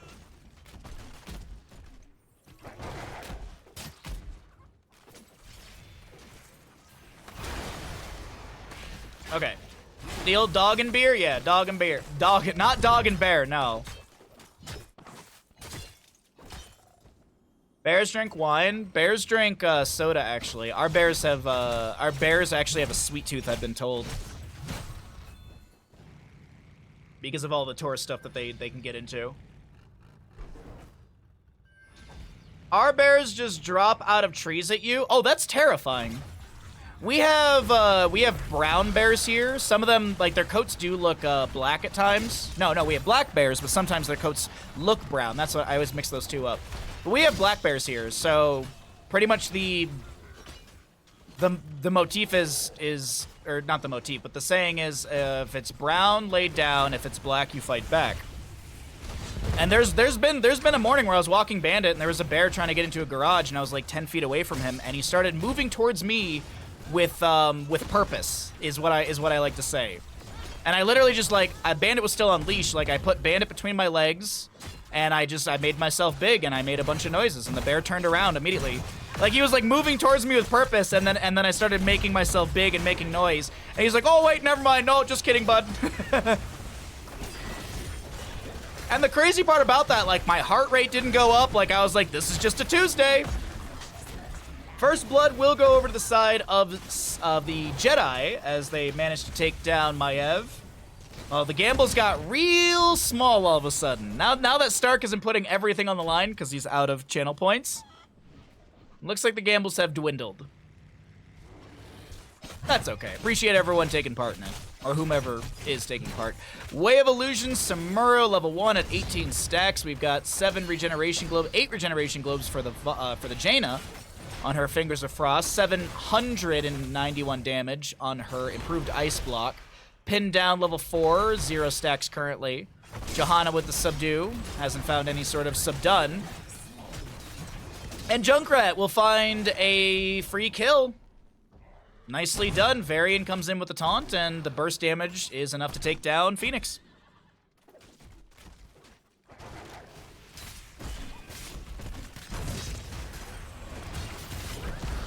ISO, thank you for the redemption. Appreciate that much. If I forget after this game, please remind me. I've had this, like, tickle in my nose. I feel like I have to sneeze, but it's just not happening.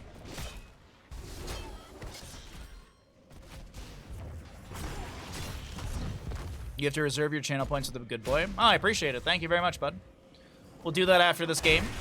Another taunt as Phoenix tries to blink away. And Jaina takes down Phoenix once again. Nagram is hearthing out here. Maiev will go down. The hearth is actually canceled out. Sven taunted in the mid-air.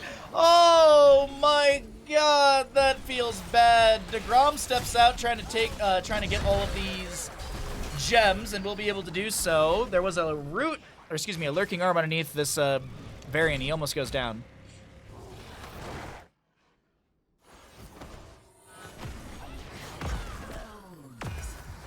For whatever reason, I picture you doing the Scatman into a bear.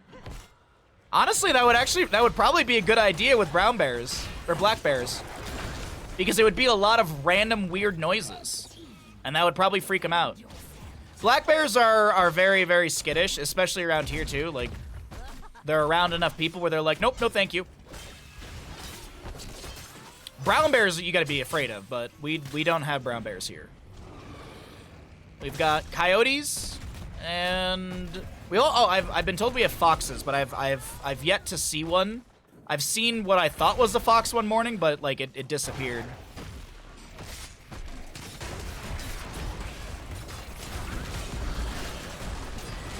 Hey, what's up, Kevin? How you doing, bud? Oh yeah, we have a banned word in this channel because it's fun. Yeah, the word is banned because why not? How you doing, Kevin? Good to see you, bud. Excited for the tournament next weekend? Well, mods can say it. Yeah, there you go. I've seen a bobcat in my area. I've not seen cougars. Those are, I don't know if we have cougars. I think we have mountain lions. But I did see a bobcat for the first time last winter. There's actually a clip of it. You are? I'm looking forward to it, bud. Thanks again for being the best person for Heroes of the Storm. Thanks for supporting. Thanks for keeping tournaments going, bud. I look forward to destroying my sleep schedule by waking up at 4 a.m. for the next, I don't know, 8 weekends in a row. Probably, I know there's like, there's 6 qualifiers, and there's probably 2 playoff weekends. So probably 8 weekends of waking up at 4 a.m. Saturday and Sunday. Red Web Weavers will descend to the side of Sith. Let's see if they're able to get some siege damage here. It's slow. Oh. Nope, Phoenix is able to blink away. Smurro pushes up bottom lane a little bit. Maev is going to clear out the camp. The fight is not really happening in top. Just a bit of a push up right now. Dark is on the north side of this. I was wondering if they're going to try and collapse into someone. Containment Disc goes just to the side of Gaff right there. 8. What about a possible season 2? Oh, like right after it? If there's a season 2, my feedback is start the games better for Bahamut. Make the EU tournament good for the NA people. No. I don't mind waking up early for hot stuff. Purification Salvo activated, does stuff. Massive shove from Captain Rex will lock him in place, and Cure and Bavarian will be able to take down the Stukov as the Red Web Weavers do expire here. They push up the waves, but the back-to-back turn-in is available. Riptire from Junkrat. Not sure where that was actually going, but either way. Sven's gonna be bit on the butt by Cure. Little totem goes down, but no kill into Samuro. As we look and see who's got the vast majority of the gems. Samuro and Johanna, as well as Maev, need to all turn in.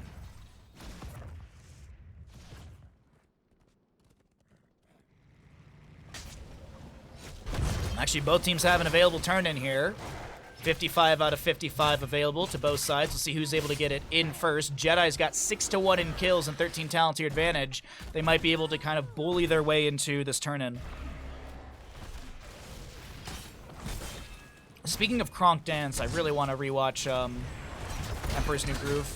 Samuro's able to get the instant transmission away towards the mid lane and such. Whew. I was a little worried for Sven there. It does turn in the 25. 1 gem is needed. 1 gem is needed. Either Maev or Phoenix needs to turn in. Righteous Hammer on to Stukov. He goes down. 7th kill to Jedi. As the Sith are being bled out, but Maev is able to get the last gem turned in here. Is she going to get punished for it? Spirit of Vengeance, Vault of the Warden, Teleport, all that's used, and unfortunately Maev does not get the dip dive and dodge away. She will be picked off as these Red Web Weavers will descend. The mid lane fort is going down on the side of Sith.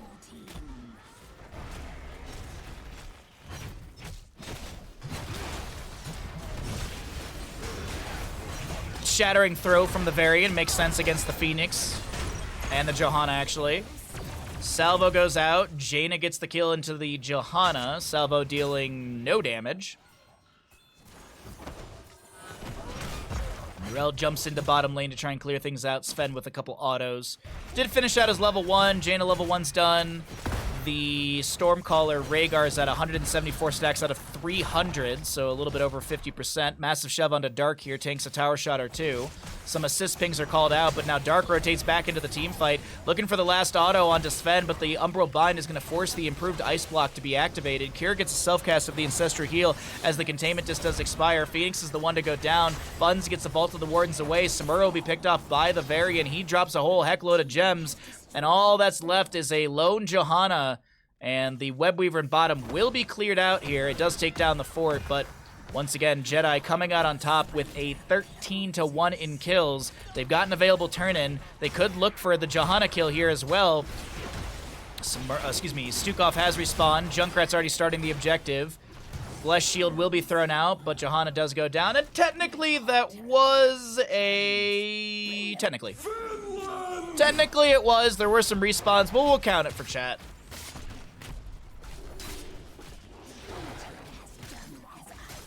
Trying to think of a Warcraft Jedi versus Sith comp. Oh, I see. I was like, Alliance versus Horde, obviously. I realize you're looking for, like, specific heroes. I mean, Leoric is Sith, right? Leoric is Sith with his Darth Vader skin. That's an easy one for Sith, for sure. Isn't Li Ming's Star skin supposed to kind of... No, I think it's just supposed to be like a... It's supposed to represent a star. I don't think it's supposed to be anything Star Wars related.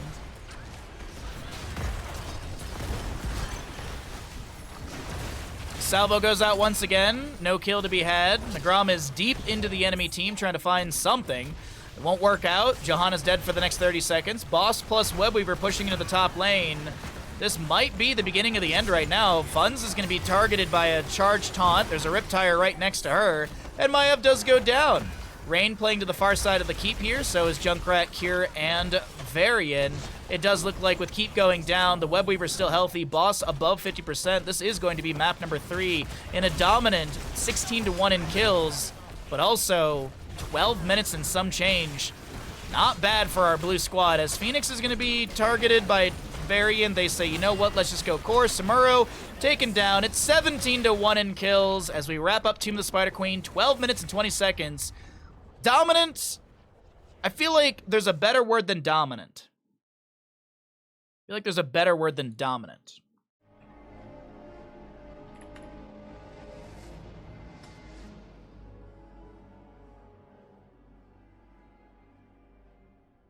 As a commanding game from the Jedi. Oh, actually, Tesla, yeah, you hit that. I looked up synonyms, and commanding was actually the one. It was perfect.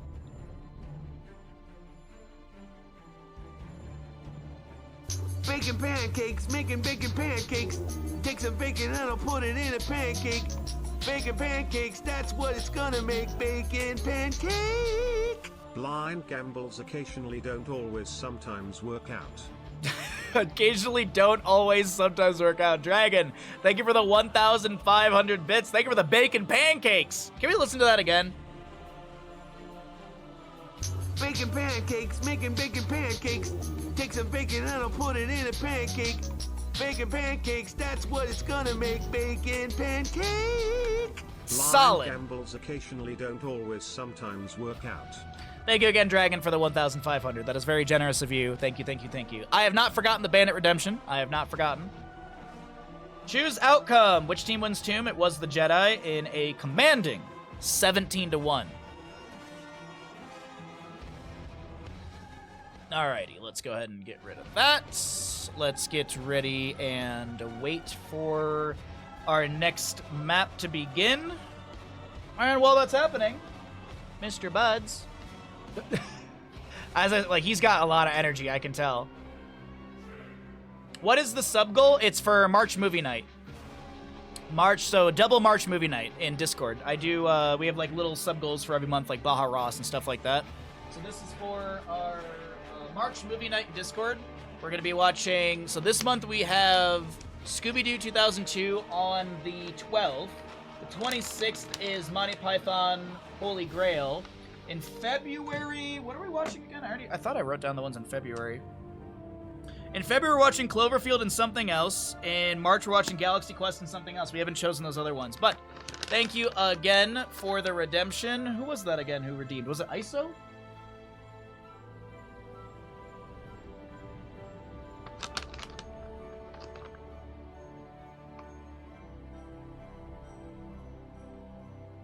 Chronicles of Riddick When? I've never seen any of those movies, honestly. I've never seen Chronicles of Riddick. Any of them. I don't think they're bad, just I haven't seen them. But yeah, we have sub goals for stuff, so where's my list? So we've already hit March cooking stream, which are gonna make Detroit style pizza. February we're making sausages. This month we're making a full English breakfast. Oh, Taco Bell. Whoa! Taco Bell. Product placement with Taco Bell. Injarito, macho burrito. That's the thing. What are you doing here? And with that, we hit our double movie night in March. Thank you so much, Kevin, for the 8 tier 1 gifted subs. Thank you very, very much. Thank you so very much for that. I appreciate that greatly. All right, let's get our next sub goal out. Next sub goal is March Mario Kart. Thank you so much. I appreciate that so very, very, very much. Oh, am I missing a lobby? No. Okay, good. Don't want to miss the lobbies. Overlays, total subs. I hear watching Riddick movies are great for healing hips. Oh, really? You don't say. You don't say. All right, so this is going to be March Mario Kart. And let's make it a meme. We're kind of close. It's a bit of an ask, but we'll make it a meme.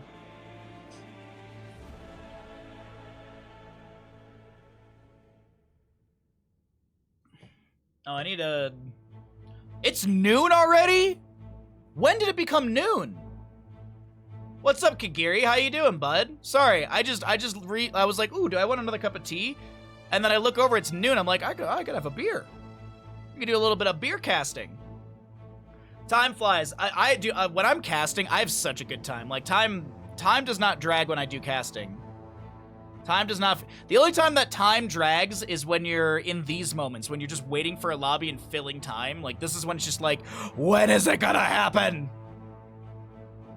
But good morning, Kagiri. Good to see you, bud. I hope you and the family are nice and cozy. Why not both? Beer tea? Ugh, I can't imagine that being good. I can't imagine beer tea being good. Beer tea. Can you make tea with beer? Tea is good. Beer is good. Why not combine both of them and create a personalized beer tea? Shady. I don't like shadies. Or shandies. I don't like shandies. I remember when I was younger, everybody loved, what was it? Leinenkugel made summer shandy. I think it was Leinenkugel, right? They had the summer shandy. Everyone was drinking those because it was, well, it was sugary and sweet and yeah. Like it's like the hard twisted teas. Hey, drink what you want to drink. Enjoy what you want to enjoy. It's whatever for me. I like drinking my Coors Light. I like drinking an IPA here and there. But, yeah. Thank you again, Kevin, for getting us to the next sub goal. When is March? When's the first Friday in March? First Friday in March is the 1st. Okay.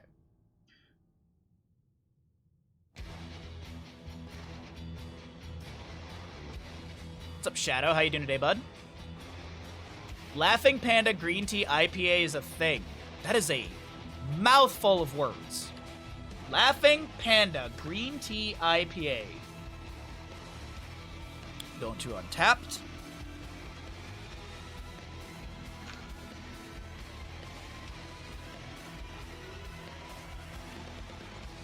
It's a cool logo design. Am I gonna dox myself? It's a cool logo. I like the logo.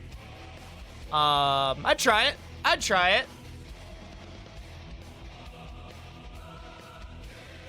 All right, we got all of our players in here. I don't need to run ads, so we won't run ads. Pre-rolls off for 30, so we'll run ads after this game. Cheers, chat. We'll grab a beer after this game, maybe? That's good tea. I found this new black tea called Lemon Lift. It's not that new, but it's been around for a while. But I found this flavor of black tea called Lemon Lift because I bought like a big box of assorted black teas from Amazon, and it's like the Bigelow, Big Aloe. I forgot. I don't know how to pronounce the tea company name, but it had like Constant Comment, Lemon Lift, Earl Grey, English Tea Time, and I think that's it. Yeah, I think that's all it had in there. It was very, very good. Dude, if I could be sponsored by Bigelow, I don't know how to say their name, but I just say it phonetically. If I could get sponsored by them, dude, I would love that. Artemis, thank you for the tier 1 for 24 months. Thank you for 2 years of support. I appreciate that greatly. Thank you very much for that. That's how you pronounce it? Yeah, Bigelow. But I always think that I'm saying gigolo, and I feel like that's not right. Like, that's maybe I'm wrong? You prefer the green tea, though? Oh, dude, they have great green teas. I have, so I buy black tea and I buy green tea because I think it's nice to, like, because some days I want more tea, but I don't want more caffeine. I'm pretty caffeine sensitive because I don't drink soda or energy drinks or anything. So, like, tea is usually, like, I'm hyper now. Tea is usually enough for me. But sometimes I get into the stream, I want a 4th cup of tea, and that's when I swap to green. Usually the 3rd cup is green tea. Draft. Tessa. Welcome back, ladies and gentlemen, into the Ravencourt EU in-houses. These are not Meta Madness. We can see reoccurring characters. We're here doing some 4 fun games in this best of whatever. We are tracking the games, but that's mostly just to see, or just to keep track of how many maps we've been in. So, for example, when this goes up on YouTube in a few days, if someone was like, oh man, dude, Game 5 was so good, this will be an easy way for people to jump in and see Game 5. We'll do a bunch of these games today. I did say that we were going to do some Lies of P later on, but we actually might put Lies of P on Friday, so that way we can just enjoy these games. Because I'm having a blast doing some casting, and I hope you're all enjoying this. It's a nice, cozy Sunday. I haven't done casting in a little bit, so I'm not burnt out on it. I was a little burnt out on casting after Meta Madness, especially waking up that early that many weeks in a row. Oof. But it was nice to have like a little bit of break. We played some bingo, all that good stuff, and I'll be destroying my sleep schedule again starting next weekend for the Banshee Cup. I believe I'll probably wake up at 4 a.m. the first time, like the first day, and see like how much free time I actually need. I think realistically I could probably wake up at like 4:45, feed Bandit, let him outside, eat some food, and get streaming by 6 a.m. The only thing is I'll have that constant guilt of not walking Bandit. Like today, I didn't take Bandit for a walk before stream, and I have this constant guilt. It's just I'm injured, and walking this morning through the snow we had last night from the snowstorm would just be too much. What if you cast the first series by speaking through a Discord call on your phone from bed? How would I start OBS? How would I follow the players? It's just me watching someone else's stream while I'm in bed just on my phone, lackadaisically just talking about it. Get a sled and let Bandit pull you around town. Bandit's scared of his own shadow, let alone getting him to pull a sled. That'd be... No, it ain't gonna work out, sorry. Good idea, though. Leave it on the night before. Just leave your stream. Yeah. I'll just run reruns. Everyone loves reruns. Everyone loves reruns. Why create live content when you can just run content that you've already done again? I wish they didn't get rid of the old rerun system, because now for reruns you have to literally run them yourself, and that's just too much of a pain. Where in the past it'd be like, click VOD, run VOD, bye. They actually, I think they got rid of it like, God, it was like a year, almost 2 years ago or something like that. Anyways, Dahaka, Brightwing, Sylvanas for Garden of Terror, map number 4.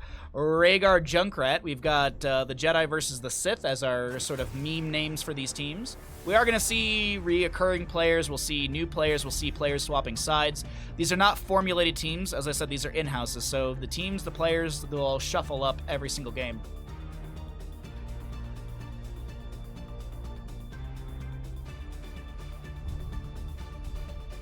The dog was not a... Mush is not in the vocabulary, yeah. Bandit's also too small. Bandit only weighs like 45, 50 pounds. So I don't actually think he could legitimately pull my heavy ass. I'm about 160. 155, 160. I kind of float up and down in between there. Depending if I eat a week full of... If I eat ramen for a week or if I eat cheeseburgers for a week, you know? Rhaegar, Junkrat, Muradin, Yrel, so they're gonna need some more damage, something that gets camps really good. I don't hate the idea of a Greymane for the side of Sith. We'll see if that's what they want to go into. Genji's up and available if they want that high mobility as well. Hanzo's up for either of these teams. I don't know if they want to go for a double bows on the side of Jedi. They already have the Sylvanas. I'd like to see something a little more frontliney from them. They also need a tank as well. So, okay, they're gonna go for Falstad. Okay. I like the Garrosh here quite a bit. I was thinking they could have picked up, as I said, like a Thrall wouldn't be too bad for a Jedi. It actually works well with their composition with more roots. Sets up Diablo, allows Sylvanas to have sustained damage. Brightwing has the Polymorph to follow up, but either way, Falstad will be able to maneuver around the map. And last pick on the right-hand side, Hypercarry Junkrat, Genji to be grabbed. What are we considering here as our last pick? Double global, actually triple global for Jedi, and that's gonna be real annoying to deal with between Brightwing, Dahaka, and Falstad with their globals and Sylvanas' mobility. This is a really good draft for Jedi, in my opinion. You lost so much weight after getting your wisdom teeth out, it's scary. Kagiri, you know what that means? Well, one, but that is very scary, I agree with you. But on the joking side of things, that just means that you should go get a lot of Taco Bell. Or whatever fast food delicacy is your jam. Or donut. See there, yeah, whatever like, maybe not fast food, whatever junk food delicacy is your jam. The first thing when I was done with my wisdom teeth healing, because I got my wisdom teeth out when I was like 16 years old, the first thing, if I'm not mistaken, I went and got pizza. That was the first thing. I was like, yep, getting pizza. All right, start prediction. Which team wins Garden of Terror? I will start the prediction after introducing both teams, and we see a little bit of the 1v1s, or the mid lane scuffle. On the side of Jedi, on Garden of Terror, we've got Fuzz, Falstad, Captain Rex, Brightwing, Porky on Garrosh, Sven will be your Dahaka, and last but not least, Dark on Sylvanas. To the east, we've got the Sith, here to play Rhaegar, Rain on Yrel. I believe that's Abby with Genji once again. Elian will be on your Muradin, and Gaff to round out the draft with the Junkrat. Pizza is not junk food. No, it's not, but, all right, well, first blood goes over to the side of Jedi. Let's go ahead and start the prediction. Thank you, Ashley Antle. Guess depends a bit on what's on it. Yeah, I mean, like, it's kind of junk food. It's not. I mean, pizza does represent all the food groups. You have every food group you need in pizza. So, I mean, technically it's perfect. Stormbolt onto the Sylvanas here. We've got a phase shift in from the Brightwing as well. And Dark is a little bit low, trying to back away. Groundbreaker already on 2 stacks. By the way, chat, the gamble's up and available. 4,800 on Jedi, 10 on the Sith. According to Congress, pizza's a vegetable. That's what it is. What's up, Bill? Bill. Good to see you, dude. Hope you've been well. Hope you've all been well. Thanks for hanging out in the stream, and if you're having a good time, always as a reminder, be sure to drop a follow. Costs you $0, and if you'd like to support the stream further, it's always much appreciated. All right, so Ravencourt EU in-houses. We're on our 4th map of the day, and this is going to be Garden of Terror. So a lot of camp priority from both sides. Get the waves and lanes pushed in with those. And I wonder if Dahaka maybe goes for, The one who collects, I believe, is the one that gives you mercenary increased damage, so you can clear out things a little bit faster with your Dark Swarm. Or I'm curious. I'm curious what the Dahaka is going to be going into. He's already got enhanced agility, so he's got the movement speed buff for 5 seconds after tapping a bush. Currently, he's got 1 stack, so he moves at 122% movement speed after tapping a bush for 5 seconds. Still not mount speed, but hey, that might be the difference of you getting away from a team fight. Phase shift into the top lane onto Sven from Brightwing, but the wave is crashing in between Yrel and Genji, and this minion wave, they're getting some decent siege in this top lane. Did my old German ears just manage to catch the Bill Nye reference? Oh yeah, there's a Billdozer, and whenever Billdozer's in chat, I usually do the Bill Nye reference, because, I don't know, makes sense in my brain. Not sure if I want Dahaka tapping my bush. Hey, you know, not everything's for everybody. We're not here to yuck yums. Dahaka, brush talk in towards the bottom lane. No, where was he brush talk? Oh no, it canceled. It was canceled. I was like trying to anticipate where he was going, but got blopped by Yrel. He's got that big tongue. Yeah, never invite Dahaka out for ice cream. Genji swift strikes away with, like, I don't know, 29 HP, I think was the lowest I saw it go. I definitely saw 33. It's been a lot of, like, low health escapes today. We had someone get, I think it was a Genji in map. It actually might have been Amy in map number 1 with Genji, or maybe it was Maev. Either way, there was a Maev or a Genji in the early game of map number 1 that had, like, 3 HP. No, 4 HP was the lowest.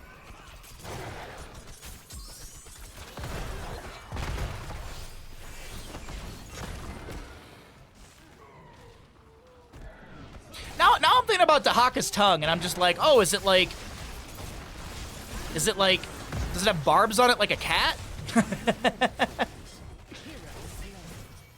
I actually learned recently about porcupine quills actually have like burrs on them, kind of like how like a bee has like burrs on their stinger.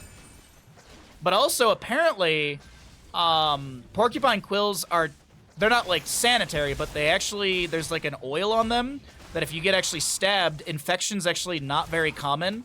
If you get stabbed by a porcupine quill, because I guess there's like oils on it that actually would keep you from getting infected. It's very fascinating.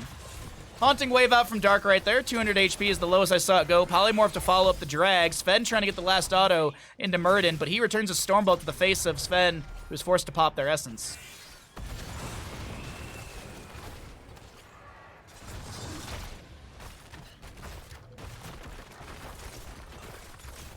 Won't they burrow kinda? Which, the porcupine quills?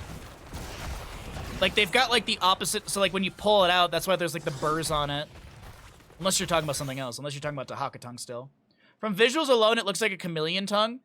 Yeah, but like I feel like Dahaka's got some like hooks on his tongue or something to really latch onto people. Anyways, 10 talent tiers on the horizon. Let's go ahead and take a look at our other stats here. Let's cycle through on the lower side of your screen.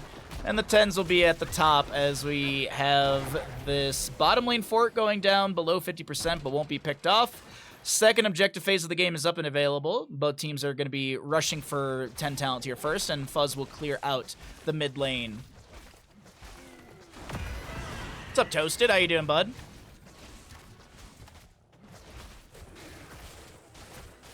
Skimming some stats here really quickly. Mercenaries almost doubled. Minion experience higher. Heroic is a little difference right there, so it's kind of being made up.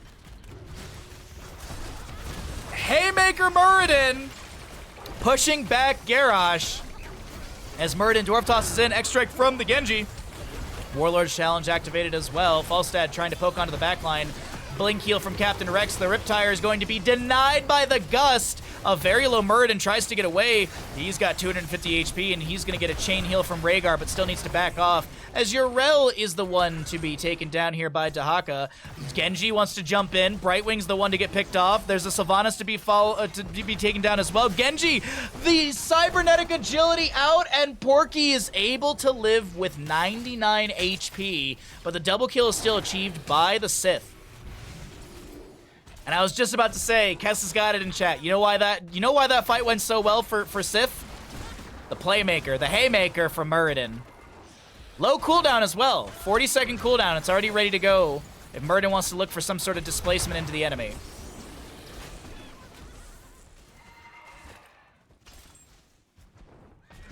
I thought Porcupine Quills will burrow and can be fatal because of it. Could be something different, though. Oh, I didn't hear that. There was like a little... I mean, it could be... There could be different, like, different species of porcupine as well. But that was like the little tidbit that I was reading last night. Groundbreaker onto Cure. The damage over time won't be enough to take down the dog. Gust actually pushes Cure away. Dark is going to be thrown in by Garrosh. Concussion Mine. Falstad, does he have the... He has the explosion! The Riptire is not enough! But now can Murden, he playmakers into the wall, but they can't take down the Sylvanas. They will be able to get the kill right there. Garrosh getting a little bit low right now. Meanwhile, Falstad on the bottom left is going to tank a tower shot or two, takes out the Junkrat. Porky is going to live. I'm actually quite surprised by that. Yrel is able to Avenging Wrath away, and now Muradin scouted out. He's going to be dismounted. His trait will also be canceled out because of Brightwing's Magic Spit. Did she go range? She did. She went range at level 4, and that's how she was able to hit that. But I do believe Murden should go down here. No, he's going to take the enemy on a bit of an adventure. Falstad flies towards top after pushing things up a little bit here.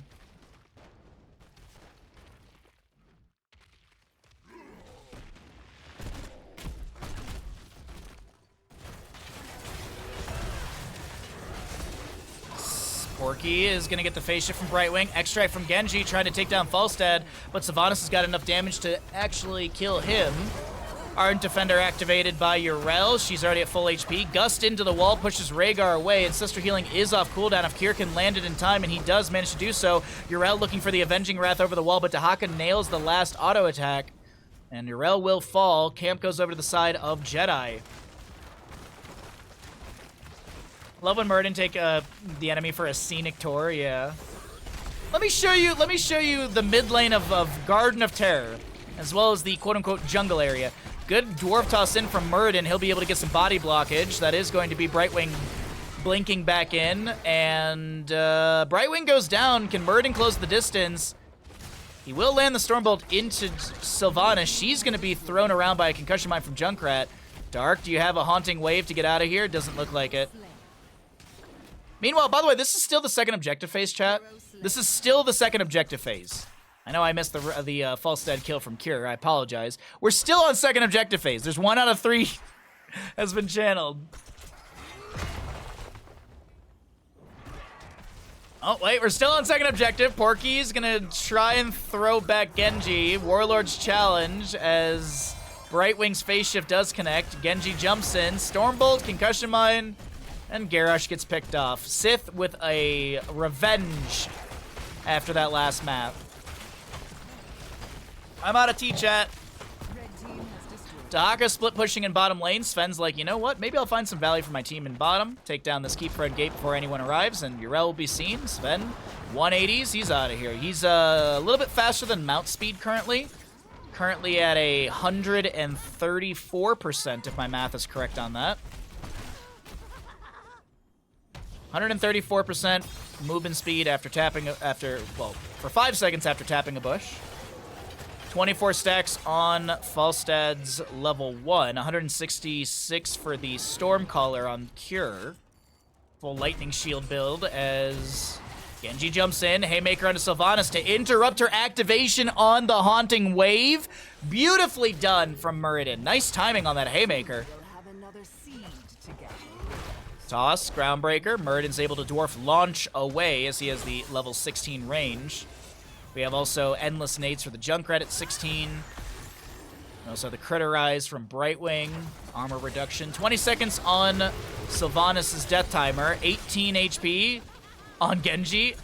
And I thought the Junkrat concussion mine was going to put Sven right next to Genji, but unfortunately, or I guess maybe fortunately, however you want to look at it, Genji will not be picked off. A blind drag over the wall to try and find someone in that bush, but Sven does not locate an enemy.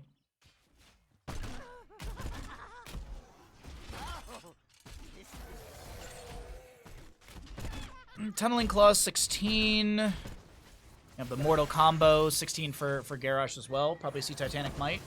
Stormbolt into Garrosh. Haymaker into the fort front gate. Indomitables popped. Warlord's Challenge activated. Brightwing's Phase Shift comes through just in time. Porky able to toss away the Muradin. Wailing Arrow from Sylvanas to try and dissuade the enemy. Righteous Hammer from Yrel be eaten by the Will the Forsaken as Fuzz is able to barrel roll over the wall. Throws out the Hammering. Does have the Secret Weapon level 7. As the Ancestor Healing connects onto Junkrat just in time. The isolation from Sven was really good. Currently have Kira trying to jump in as well, or at least bite some butts. But unfortunately, it's Yrel to go down. Ardent Defender was used. It's on a 107-second cooldown. Lord Hakos, thank you for the tier 1 for 12 months. Thank you for the year of support. We'll resend your alert when we get out of game. Thank you very much for that, bud. Hope you're having a great Sunday. Thanks for coming through. Thanks for the support. Much appreciated. And a tantalizing map number 4 in Garden of Terror. Falstad barrel rolls into the team fight, looking for some sustained damage as that hammering was thrown out. Auto attack Falstad getting decent value into the Muradin right now, dropping him below 50%. The hammering goes out, but it won't be able to take down the Dwarven King. And Cure almost gets picked off. Self-cast a Chain Heal, will live. No Earth Living enchantment level 4. Groundbreaker on Genji. He's able to Swift Strike away.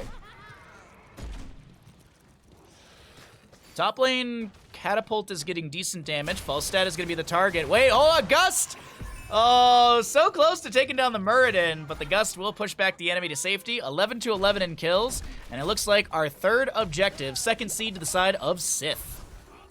Yrel goes to top to soak things up, and the experience is really close still between both sides, obviously. I mean, late game, we're still 11 to 11. Structurally, it's about equal, with one more building down in favor of Jedi, as they've taken down the top and bottom forts. And Jedi have only lost their top lane fort to the Sith. We're 18.5 and then some change, so it looks like this will be the back off and look for 20s from both sides. Sylvanas and Brightwing clear up bottom lane.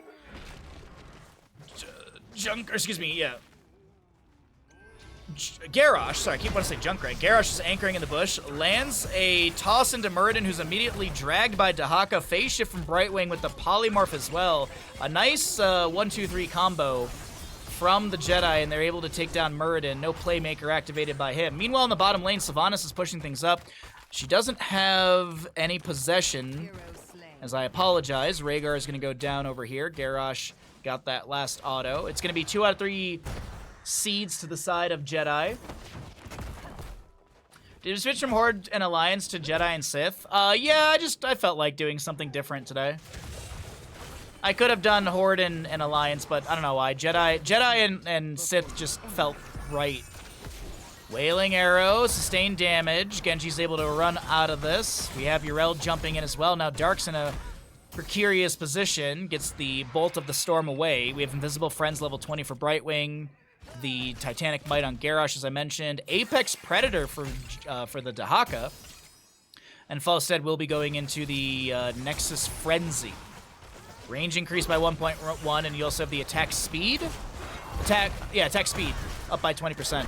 Black Arrow's activated by the Sylvanas. Warlord's Challenge activated by Garrosh. Oh no, he didn't even get that. He popped Indomitable and was trying to back away.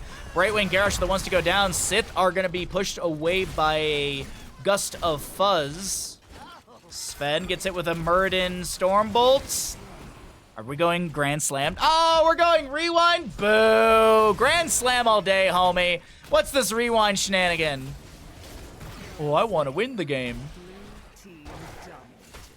Finland!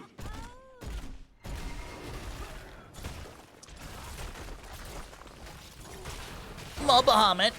If he went Playmaker, he wouldn't have had the Rewind to close the distance and find the kill.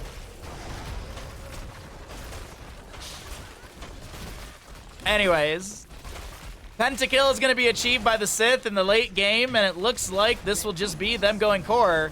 10 seconds on Brightwing, 10 seconds on Garrosh. Core shielding is already being dismantled, and so is the health. Yrel and Genji bait the objective, or the core defenses to this side, jump over immediately. Muradin just anchoring, and that will be map number 4 over to the side of the Sith. It's a 2-2 score. Ladies and gentlemen, GG, well played. What's up, Cranky? How you doing today, bud? Glory to the Sith Empire.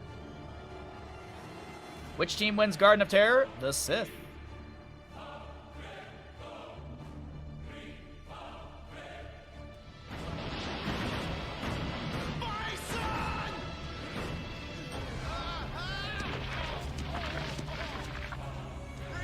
That's the. There's no Below bracket. there. That's from StarCraft. There's no bracket currently. This is just EU in-houses per the stream title. I should probably fix that command.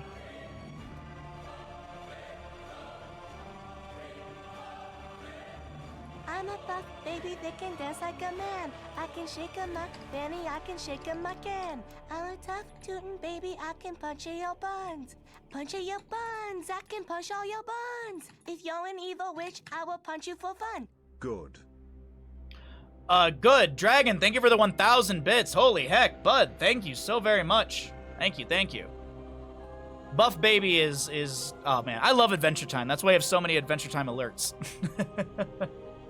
I love that show so much.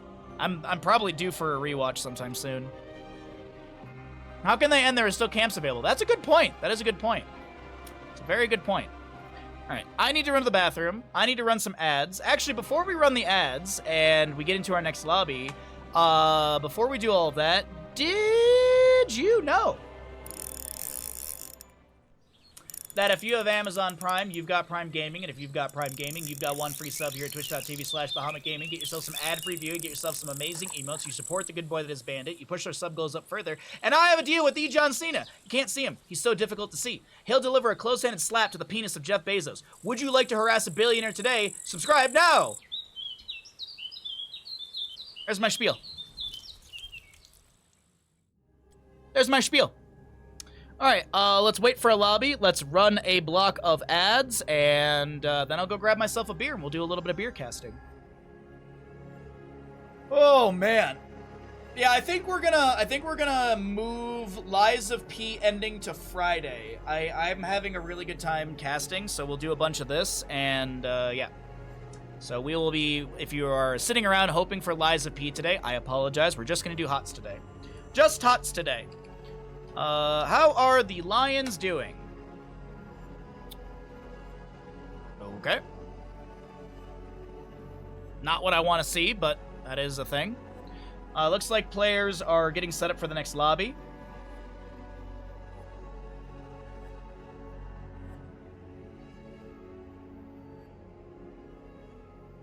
Oh.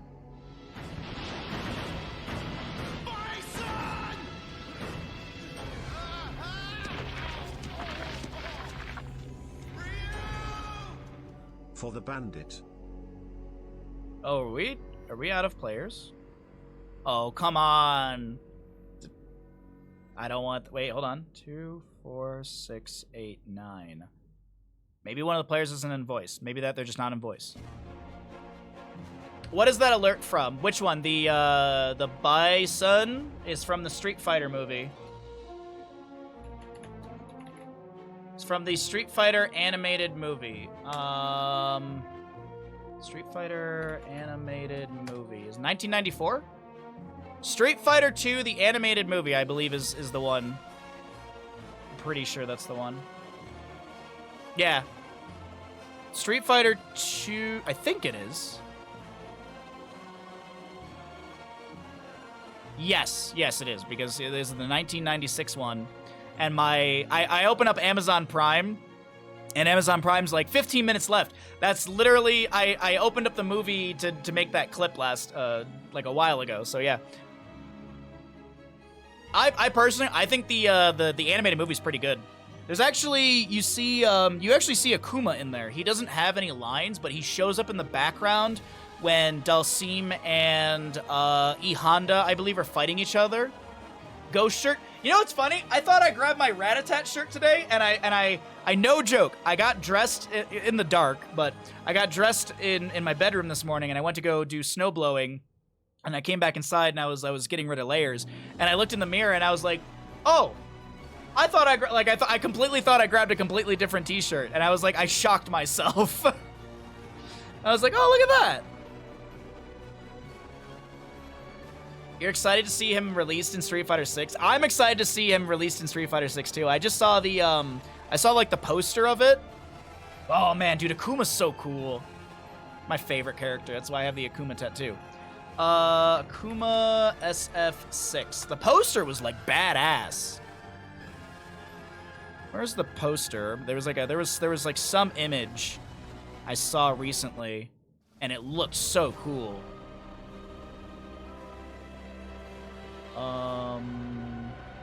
Kuma promo maybe?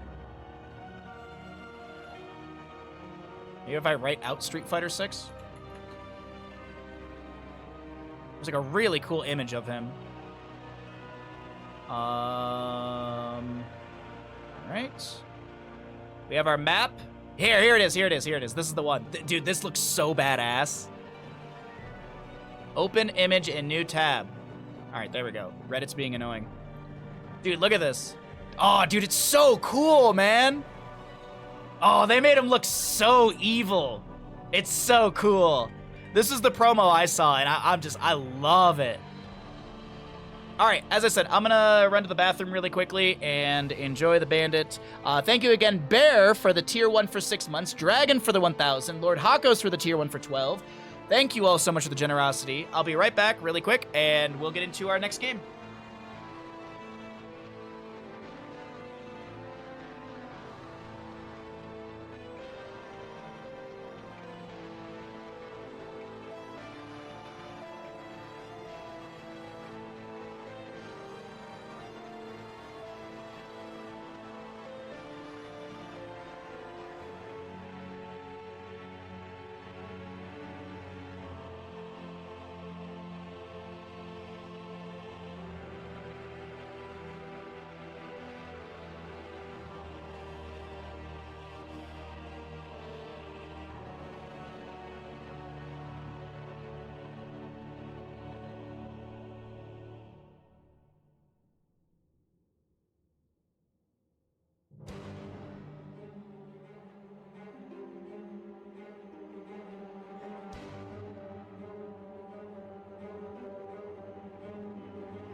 Oh.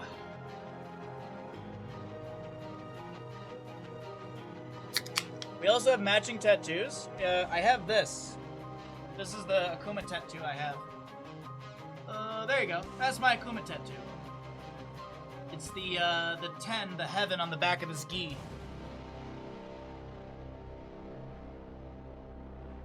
Which I love that. I love that he has the logo of heaven on the back of his gi because he's the raging demon. Towers of Doom. Look at that timing, chat. It's almost like it's my job to cast Heroes of the Storm. We took a break, we ran some ads, all of that is done, and we are back. We're in Towers of Doom map number 5 for the Ravencourt EU in-houses. This is just community fun games. No Meta Madness rules, no draft limitations outside of what's banned. So best of luck to the two teams. We've got the Jedi versus the Sith. As I mentioned, we're heading to Towers of Doom.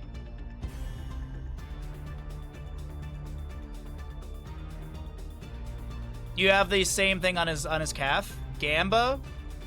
We run the Gambas at the start of the game like always. We don't run gambles until the start of the game, because I can't predict how long draft will take. How you doing, Red Rum? Yeah, like, my brother used to do the Raging Dragon combo from Street Fighter... Denied. From Street Fighter Alpha 2. What's up, CP? He, like, my brother would beat me bad in Street Fighter Alpha 2. Where there's also like 5-6 years between my brother and I, so of course he's got a little bit more skill than me. That one's new, the Denied? No, it's been around for a while, dude. That was like one of the first things we've had in the channel. But yeah. Yeah. The Raging Dragon where like the screen would go white. There'd be like the logo on the screen. Yeah. My brother didn't hold back on me. And I'm a tougher man because of it. It's new for you. It's new for you then. Yeah, I haven't added any new sound alerts in. I've actually taken a couple out. No one said anything or noticed. Anyways, Towers of Doom, Junkrat Dahaka, Lucio Vikings are all banned away. Maybe we get an Abathur game? I'd like to see an Abathur game. Okay, Blaze, Hanzo. Do they pick up a healer here? Pick up a heal. Oh, no, they're going to pick up their main tank. Okay, flex with the healer and then flex with the last pick as well. Mr. Good Boy, you're being so patient today. I know, bud. I know, bud. We'll go play after stream. Don't worry. We'll go play in the street. We'll go play in the snow, okay? I know how much you hate the snow. We'll go play in it because you hate it. What's up, Kel? How you doing, bud? Oh, I meant to do this like days ago. I don't know why I didn't do it. There we go. How goes your day? How goes everyone's day? Happy Sunday. Cold dog is cold. No, Bandit's a bit of a diva when it comes to snow. Bandit's a bit of a diva when it comes to snow. Like, he doesn't mind it, but it's always like once we start getting major snowstorms here, like, he can deal with it. But like the first couple times when there's snow in the backyard, like, he will hold it. He will not poop or pee in the backyard. He will like hold it until we go on a walk, and then on the walk he'll realize, oh, like, there's no like grass to go pee or poop on. Like, I just have to do it in the middle of the street, which is very common. So it's right around now is the difficult time. Like, this morning I had to yell, not at him, but like yell outside for him to go pee, because he literally was just like sitting by the front door refusing to go out into the yard. And the snow's not that deep, but this always happens. This is always the beginning of the snow season. He's a little difficult, and then he's just like, oh, all right, this is just a constant thing, and then he just gets used to it and it's whatever. It's like when you're getting into the shower, you know? It's like, oh, I don't want to go into that wet, horrible place. And then when you're in the shower, you're like, I never want to leave. The dry area is the worst. Anyways, Johanna, Jaina, Brightwing, Hogger for the side of the Jedi. As I forget how to drink a beer. Excuse me. I thought we were done with this shit. I mean, with us not getting so much snow for a while, that's not too surprising. Tracer rounds out the draft for the Jedi. No Abathur shenanigans, but we do have an Ana. Nano boosted Li Ming, maybe? Eye of Horus Ana? We're gonna find out. Could buy him a grass mat that you put down. Where? There's like a foot of snow in the backyard. Even then, he doesn't care for grass. Like, the whole backyard is dirt. He just doesn't care for the snow. On top of the snow, but then it's gonna snow again. Ah! Let's get into this. I'll start the prediction after we introduce the teams on the left-hand side. We got the Jedi on Towers of Doom, Sven to play Hogger, Fuzz playing Tracer, Porky Johanna, Dark on your Jaina, and last but not least, we got an AFK Captain Rex playing Brightwing. Over on the right-hand side of the map, it is going to be the Sith. It'll be an Elian Muradin, Rain to play Blaze, Gaff on Hanzo, Amy on that, Ana, and Cure will finally not have to play a healer. Cure will be on Li Ming. Alright, let me go ahead and set the prediction up for Towers of Doom, and we'll take a look at the first engagement as well as the level 1s, and then we'll see then we'll start up our prediction. A little staggering blow into Blaze here. Rain trying to back away, does pop the Pyromania immediately. Sven will get a phase shift from Brightwing, and that won't help at all because the Biotic Grenade will deny the healing for 1.5 seconds, or 1.75 seconds. 1.75 seconds for the Biotic Grenade healing denial. All right, let's go ahead and start that prediction up. 2 minutes, get your gambles in. Which team is going to win Towers of Doom?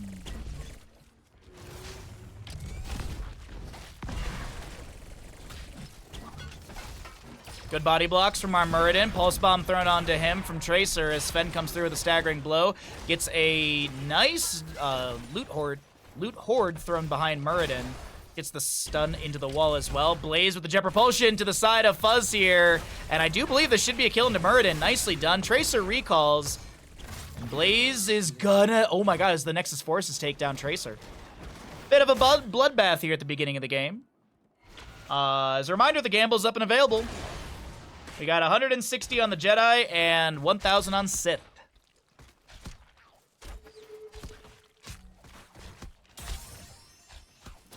By the way, as a reminder, we're not going to be doing Zero Space content next week because I don't have alpha access. I thought my Kickstarter pledge got me alpha access. It gets me beta access. So no Zero Space next week, unfortunately. Unfortunately. But we are going to be starting up the Final Fantasy VII original playthrough with Bid Wars to name people. We'll be starting that up probably not next week, but the following week.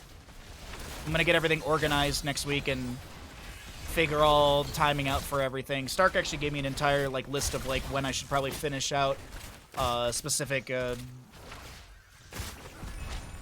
what's the word for it? Naming windows, I guess you'd call it. All right. Gamble's going to close. Some hearths out of bottom lane for a few of our Jedi members as the first objective will be announced here in 5 seconds. Double rotation between Blaze and Hogger will be had. And bottom lane's being opened up. Kier getting a whole heckload of barrage. Excuse me, a whole heckload of siege damage. Meridian Dwarf tosses in, lands the Stormbolt onto Dark, but Kier is already hearthing out. So there's no follow-up burst. Actually, no, Kier will cancel out the hearth. Gaff takes a pulse bomb to the face. Natural agility over the wall. Sleep Dart goes out, no connection, but it's going to be a few of the Sith members needing to back away to heal up a bit. Ooh, we got some last-minute Jedi believers. All right, we got a nice prediction between both sides. About 4K, about 3.7 to 4.6, so not too bad of a payout for either side. Orky getting chunked here a little bit. Brightwing gets the channel uninterrupted. Tracer jumps into the backline as the parting gift into the Ana. Pulse Bomb thrown onto Cure, but it's going to be Dark who does go down. That's a reset for Cure. Are they going to be able to find more on top of this? I don't think so.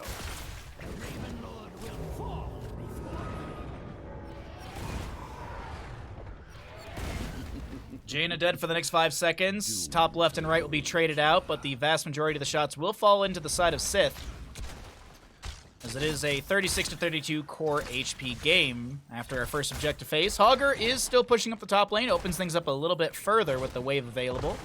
Staggering blow into Blaze, just trying to poke at him a little bit here as we get back into our double rotation from mid to bottom, or excuse me, heading into bottom. Stormbolt onto the Jaina, follow-up Sleep Dart as well. Cure with a nice combo. Biotic Grenade will be thrown down to try and deny some healing from Captain Rex.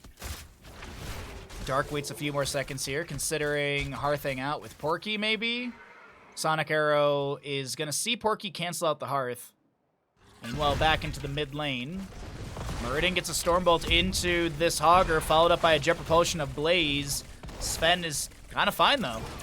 Sleep Dart will be eaten by the Hog Wild. Meridian Dwarf tosses in, met by a staggering blow of Hogger. And Captain Rex gets the phase shift in. Single altar phase will be popping up next in the center of the map here. Camp will be finished out by our blue squad. Pulse Bomb almost takes out Gaff here.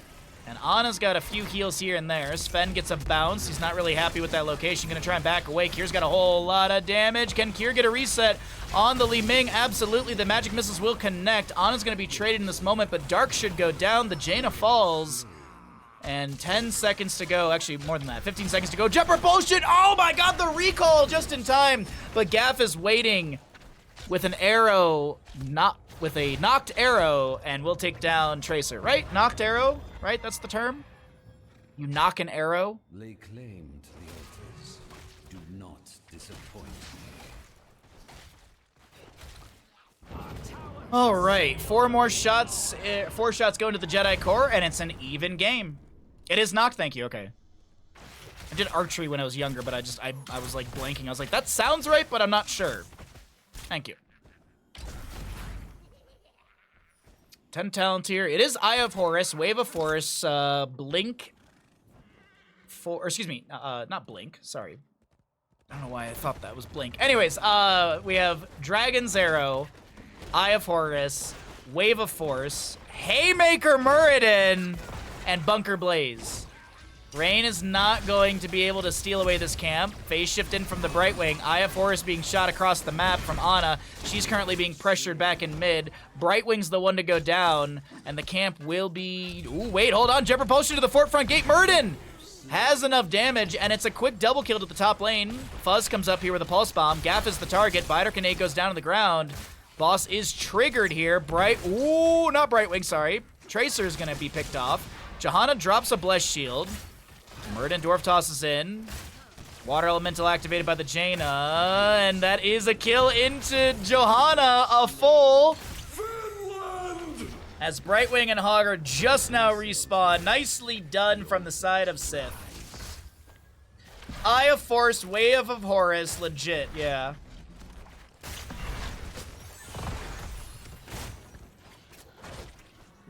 Bunkmaker.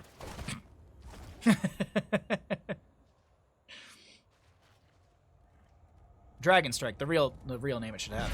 32-32 in core HP. It's an even game, but I do believe with that pentakill just achieved, Sith should be getting a few shots in. Hold up, the fight's gonna break out here. Brightwing's in the top lane, but I'm assuming she's got a phase shift up and available. Let's check really quickly. Indeed, she does. Ana cancels her channel to try and get some heals out. Pops the Eye of Horus, I think, right there. Jaina finishes out her improved ice block. 4 shots go into the core of Jedi. Rain being chased by Jaina, throws down the oil slick, should be able to get away here, probably has a jet propulsion soon. Back in the bottom lane, Hanzo throws out a scatter, trying to deny anyone from channeling. Or at least poking into anyone if they were maybe in the bush, because this objective phase can be seen. Jaina doesn't chase down Blaze, he's able to hearth out completely.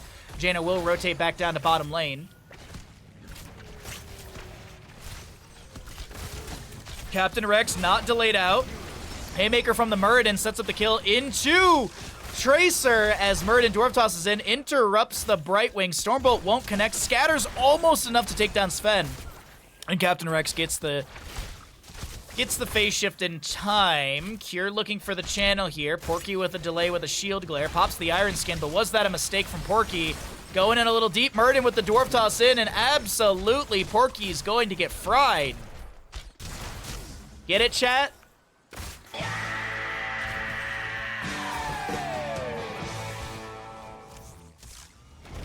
Hogger bounces in, lands near Cure. Cure just trying to separate himself from that damage of Hogger. Muradin in an awkward spot. Does go down to the Jaina.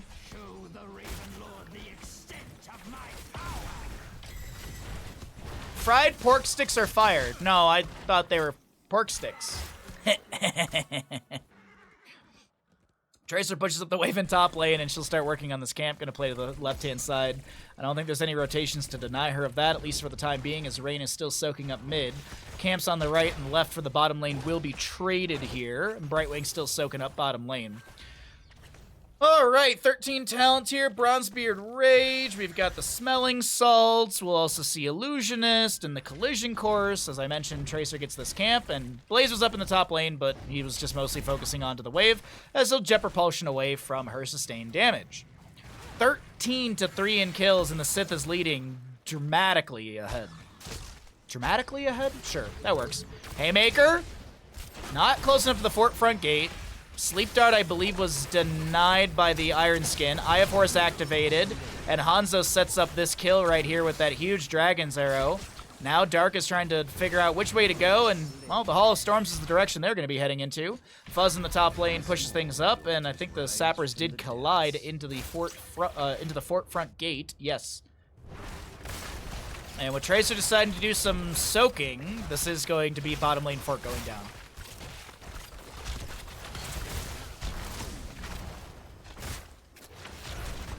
All right, 10 shots could be raining into the core of Jedi, though the death timers are low enough where Jaina will respawn, but it is a 2-level lead and then some. In fact, ooh, wait, they might be going for more here. Scatter off the wall, Sleep Dart into the Tracer. It doesn't look like there will be a mid-fort to go down before Blaze can finish his channel. Are they just going to give this left-hand side? I think they are.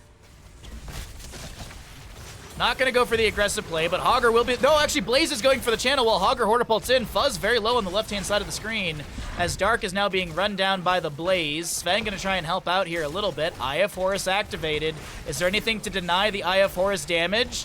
No. Ana gets the kill. Tracer will go down to Hanzo back in this mid lane. Captain Rex is a couple autos away from falling here, and it looks like this is going to be 11 shots in total. No, Kier's just gonna go for the channel immediately. Delayed out once here. Arcane Orb gonna be thrown in. Johanna's gonna activate Iron Skin, looking to back away. Takes a bit of poke damage. Murden can't land the Stormbolt and has to Dwarf Toss out. Kier gets the channel uninterrupted. Yeah, it looks like Hogger doesn't have anything. So 10 shots will fully launch into the core of Jedi, or are they going boss as well? No. Looks like we're seeing some hearts, and mid lane will be the pressure applied.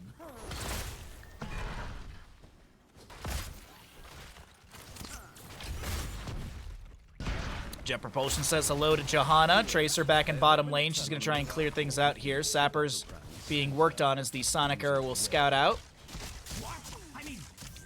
Mid fort left on a sliver of HP. They can convert that just before an objective phase with a, I don't know, a little bit of damage, honestly, from Blaze or Li Ming. Kier looking for a bit of a flank in this. All heroics are off cooldown. And 1, 2, 3 Sappers could be fed in through bottom lane. Johanna's going to group them up. Take out one. Blizzard should take out the other two. Dragon's Arrow onto a few. Murden look for the Dwarf Toss in for the Haymaker play. Wave of Force doesn't get the displacement they were hoping for as well. But it is 16 talent here on both sides. What's up, Hans? How you doing today, bud? Happy Sunday to you. Hope you're having a great day. And thanks for swinging through and checking out the games.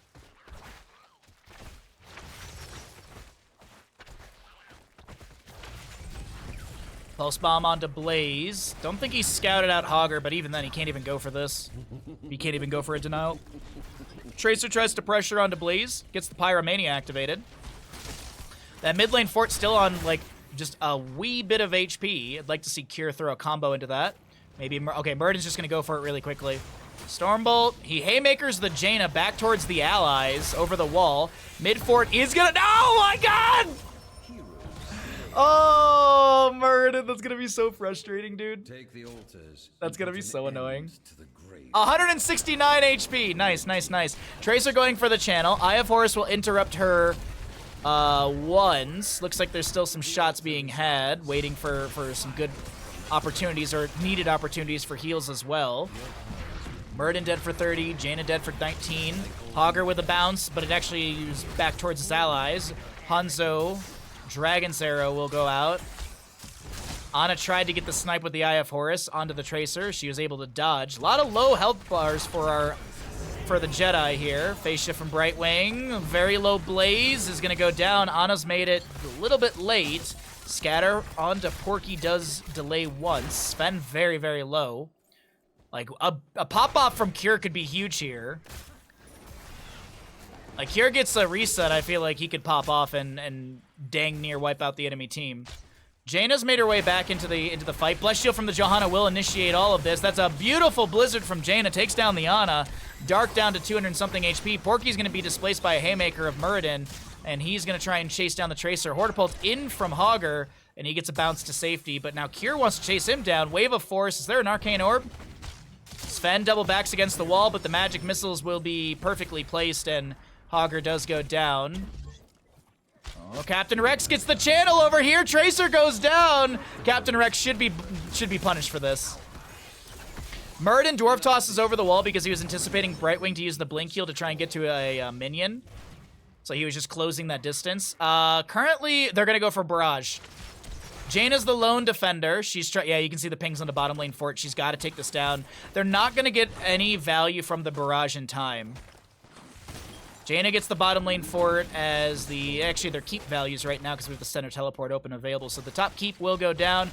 Bottom keep will be traded. And it looks like Li Ming starts the boss. 1 HP remains, and a single altar in the bottom of the map could be the final altar of Towers of Doom. Could be the final altar of Towers of Doom. Kier gets a whole heck load of heals. They're going to try and end through top, maybe. Mid fort will go down. Hanzo, yeah, they're looking to try and push this up here.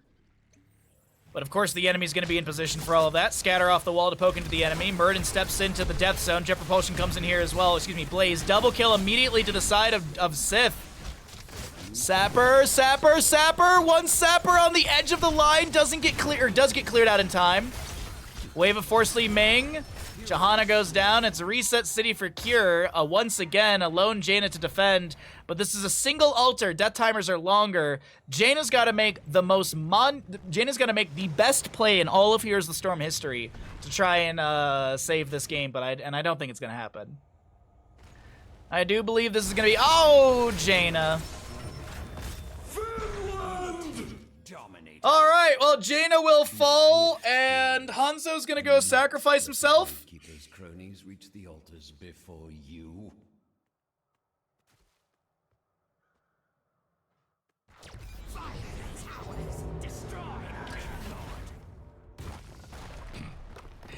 Map number 5 goes over to the Sith. GG, well played.